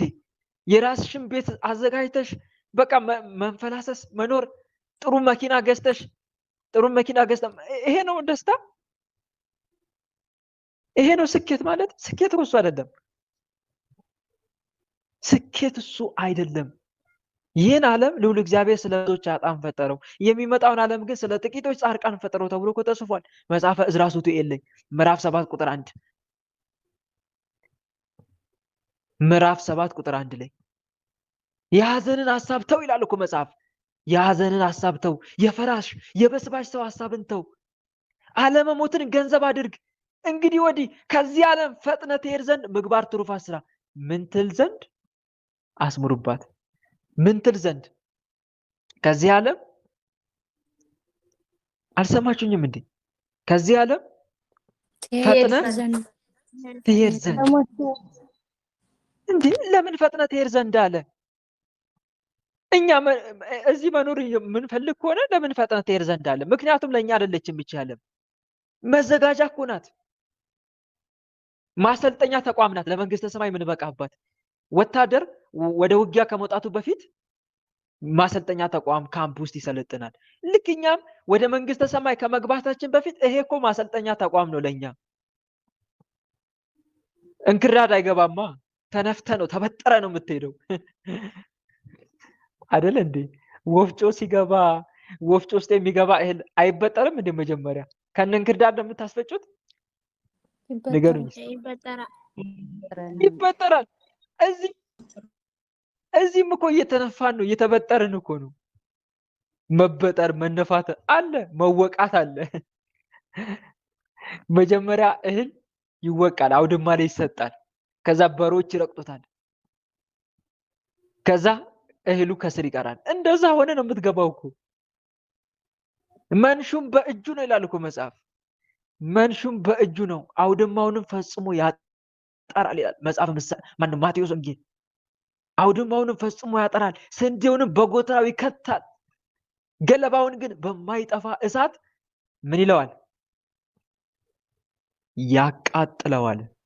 ማቴዎስ ወንጌል ምዕራፍ 3 ቁጥር 12። በእኔ የማይኖሩትን አለ ጌታ ዮሐንስ ወንጌል 14 ላይ ማነው 15 ቁጥር 6 እንደ ቅርንጫፍ ወደ ውጭ ይጣላል ይላል። እነርሱንም ሰብስበው ወደ እሳት ይጥሏቸዋል፣ ያቃጥሏቸውማል ይላል። በእኔ የማይኖረውን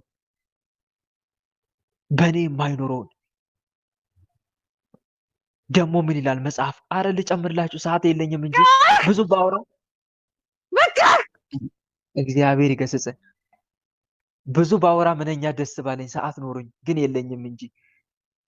ምን ላይ ይላል መሰላችሁ? ሉቅማን ነው። አንድ ልጨምርላችሁ መጽሐፈ መቃብያን ላይ እውቀት ሳለ ይላል ይህ ዓለምም ሳለ ንስሐ የምትገባበት ተመልሶ ንስሐ ይገባ ዘንድ ኃጢአተኛውንም ባለማስተማረክ ይላል። ጉልበት ሳለ ከሚጣሉ አጋንንት ጋር ባለመዋጋት ይላል። በሕፃንነት ያለ የስጋን ኃይል ታደክም ዘንድ ይላል። የምትጾምበት፣ የምትጸልይበት፣ የምትሰግድበት አቅም ጉልበት ሳለ አልጾምክም፣ አልጸለይክም፣ አልሰገድክምና በኋላ የማይረባ ጸጸት ይሆንብሃል ይላል። ወዮልህ አሁን ካልሰገድክ፣ የጭንቀት ቀን ሳይመጣ በጉብዝና ወራት ፈጣሪን ካላሰብክ ወዮልህ ይላል እኮ ይላል።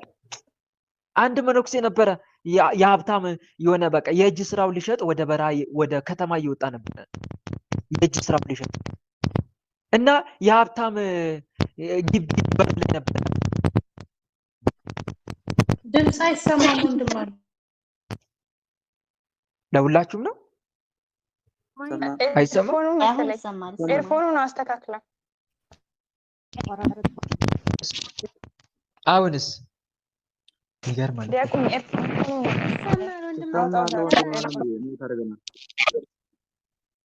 እሺ ነቀልኩት፣ ያው ስለጨረስኩኝም እንደዚሁ ላውራችሁ። አሁንስ ይሰማል።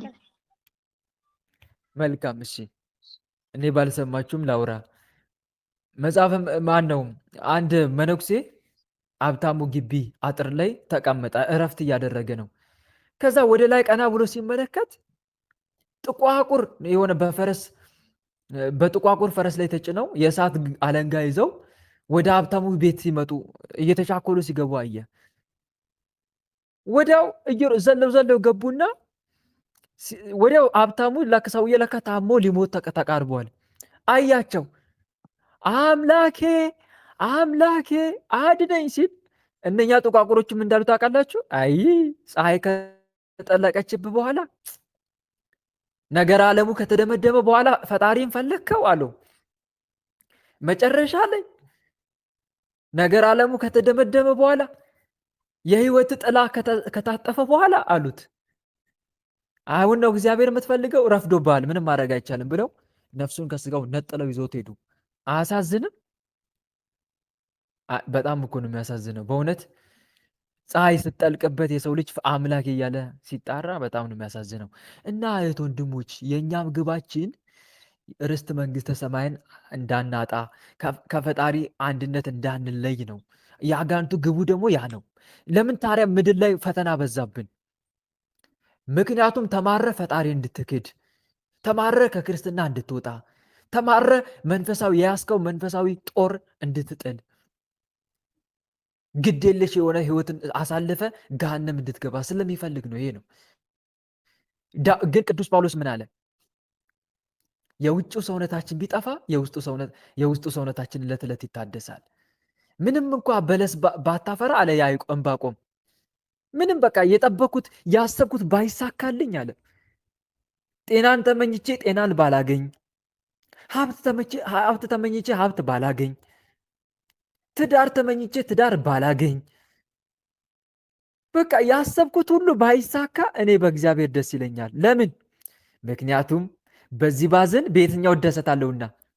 መልሱልኝ። ቤት እደሰታለሁ፣ በላይኛው እደሰታለሁ። ግቤ እሱ ነዋ፣ መጨረሻ ይሄ ነው። የእኛ መሆን ያለብን ግብ ይሄ ነው። እሺ እህት ወንድሞች፣ እና እስቲ እንደ እግዚአብሔር ፈቃድ ሌላ ጊዜም በሰፊው እንማማራለን።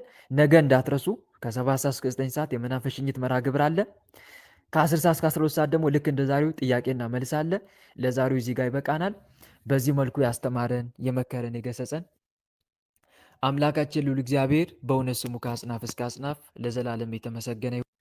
እኛም በሰማነው ቃል በተማርነው ትምህርት 30፣ 60፣ 100 የምናፈራ አድርገን የስሙ ቀዳሽ የመንግስቱ ወራሽ ለመሆን ያብቃን። አሜን።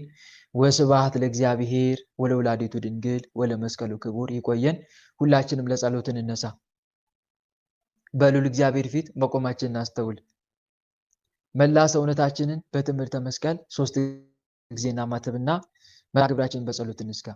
በስመ አብ ወወልድ ወመንፈስ ቅዱስ አሐዱ አምላክ አሜን። በስመ አብ ወወልድ ወመንፈስ ቅዱስ አሐዱ አምላክ አሜን። በስመ አብ ወወልድ ወመንፈስ ቅዱስ አሐዱ አምላክ። ቅዱስ እግዚአብሔር፣ ቅዱስ ኃያል፣ ቅዱስ ሕያው፣ ቅዱስ ኤልሻዳይ፣ ቅዱስ አዶናይ፣ ቅዱስ ጸባኦት፣ ቅዱስ ያህዌ፣ ቅዱስ ኢየሱስ፣ ቅዱስ ክርስቶስ፣ ቅዱስ አማኑኤል፣ የዓለማት ጌታ ቸሩ መድኃኔዓለም ኢየሱስ ክርስቶስ ሳይገባን እንደ ኃጢአታችን እንደ በደላችን ብዛት ሳትመለከተን እንደ ምሕረት እንደ ቸርነት ብዛት ተመልክተ መርሃ ግብራችንን በሰላም አስጀምረ በሰላም ያስፈጸምከን ለዚህ ሰዓትም ያደረስከን እናመሰግናለን። አምላክ ወይ ቀኑን ባርከ ቀድሰ ሰላም አውለ ለዚች ሰዓት ምሽትም ስላደረስከን እናመሰግናለን። ምስጋና ይሁን ለአብ፣ ምስጋና ይሁን ለወልድ፣ ምስጋና ይሁን ለመንፈስ ቅዱስ ዛሬም ዘወትርም ለዘላለሙ አሜን። ምስጋና ይሁን ለአብ፣ ምስጋና ይሁን ለወልድ፣ ምስጋና ይሁን ለመንፈስ ቅዱስ ዛሬም ዘወትርም ለዘላለሙ አሜን። ምስጋና ይሁን ለአብ፣ ምስጋና ይሁን ለወልድ፣ ምስጋና ይሁን ለመንፈስ ቅዱስ ዛሬም ዘወትርም ለዘላለሙ አሜን። ሳይገባን እንደ ኃጢአታችን እንደ በደላችን ብዛት ሳትመለከተን እንደ ምሕረት እንደ ቸርነት ብዛት ተመልክተ ለዚህ አድረስከን። ስለ ድንግል ማርያም ብለ ቀሪውን ጊዜያችን እንድትባርክልን ከርኩሳን መናፍስት ከዲያብሎስ ፈተናም እንድጠብቀን ኃይለ አጋንንት እንድታርቅልን ቅዱስ መንፈስንም እንድታሳድርብን በኃጢአታችን በበደላችን ብዛት ቅዱሱ ገናናው ስምን መጥራት ባይገባንም እንደ ምሕረት እንደ ቸርነት ብዛት እንዲያልን ወደ አንተ እንማጸናለን። አባታችን ሆይ በሰማያት የምትኖር ስምህ ይቀደስ፣ መንግስትህ ትምጣ፣ ፈቃድህ በሰማይ እንደሆነች እንዲሁም በምድር ትሁን። የዕለት እንጀራችንን ስጠን ዛሬ፣ በደላችንም ይቅር በለን እኛም የበደሉንን ይቅር እንደምንል፣ አቤት ወደ ፈተና አታግባን ከክፉ ሁሉ አድነን እንጂ መንግስት ያንተ ናትና ኃይል፣ ክብር፣ ምስጋና ለዘላለሙ አሜን። እመቤታችን ቅድስት ድንግል ማርያም ሆይ በመልአኩ በቅዱስ ገብርኤል ሰላምታ ሰላም እንልሻለን። በሐሳብሽ ድንግል ነሽ፣ በስጋሽም ድንግል ነሽ። የአሸናፊ የልዑል እግዚአብሔር እናት ሆይ ሰላምታ ላንቺ ይገባሻል። ከሴቶች ሁሉ ተለይተሽ አንቺ የተባረክሽ ነሽ፣ የማኅፀንሽም ፍሬ የተባረከ ነው። ጸጋን የተመላሽ ድንግል ሆይ ደስ ይበልሽ። ጸጋን የተመላሽ መመኪያችን ሆይ ደስ ይበልሽ። ጸጋን የተመላሽ አማላጃችን ሆይ ደስ ይበልሽ።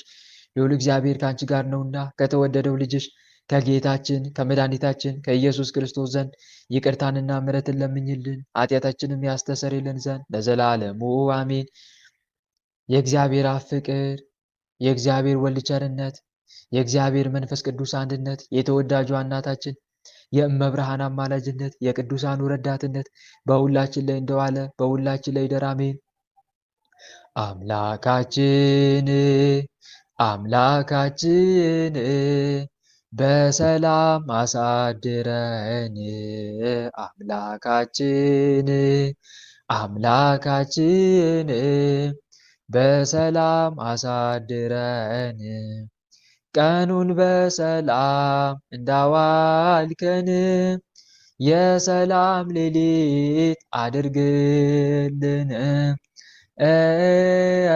ቀኑን በሰላም እንዳዋልከን የሰላም ሌሊት አድርግልን። እመቤታችን አማላጃችን ተመልከች ወደኛ። እመቤታችን አማላጃችን ተመልከች ወደኛ። የልጅሽ ቸርነት ይሁነን መዳኛ፣ ያንቺ አማላጅነት አይለየን ከኛ።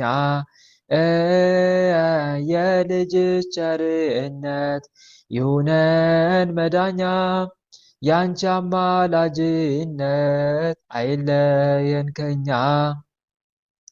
ጸጋ ነሳይነ ወሕይወተ ረከብነ በኃይለ መስቀሉ ለኢየሱስ ክርስቶስ ኪያከ እግዚኦ ነአኩት ነሲያነ ጸጋ ዘእመንፈስ ቅዱስ። የፍቅር ባለቤት የሰላም ንጉሥ ሰላማዊ ኢየሱስ ክርስቶስ ሆይ ሰላምን ስጠን፣ ሰላምንም አጽናልን፣ ኃጢአታችንም ይቅር በለን፣ በሰላም ሄደን ወደ የቤታችን እንገባ ዘንድ የበቃን አድርገን ለዘላለሙ አሜን። እትዉ በሰላም እሾህ ሳይወጋችሁ እንቅፋት ሳይመታችሁ በሰላም ወደየቤታችሁ ያግባችሁ። አሜን አሜን አሜን አሜን። እህት ወንድሞች፣ የዛሬው መርሃ ግብር በዚሁ ተጠናቋል። እንደ እግዚአብሔር መልካም ፈቃድ ነገ መርሃ ግብራችን ይቀጥላል ማለት ነው። እግዚአብሔር አምላክ የነገ ሰው ይበለን። አሜን።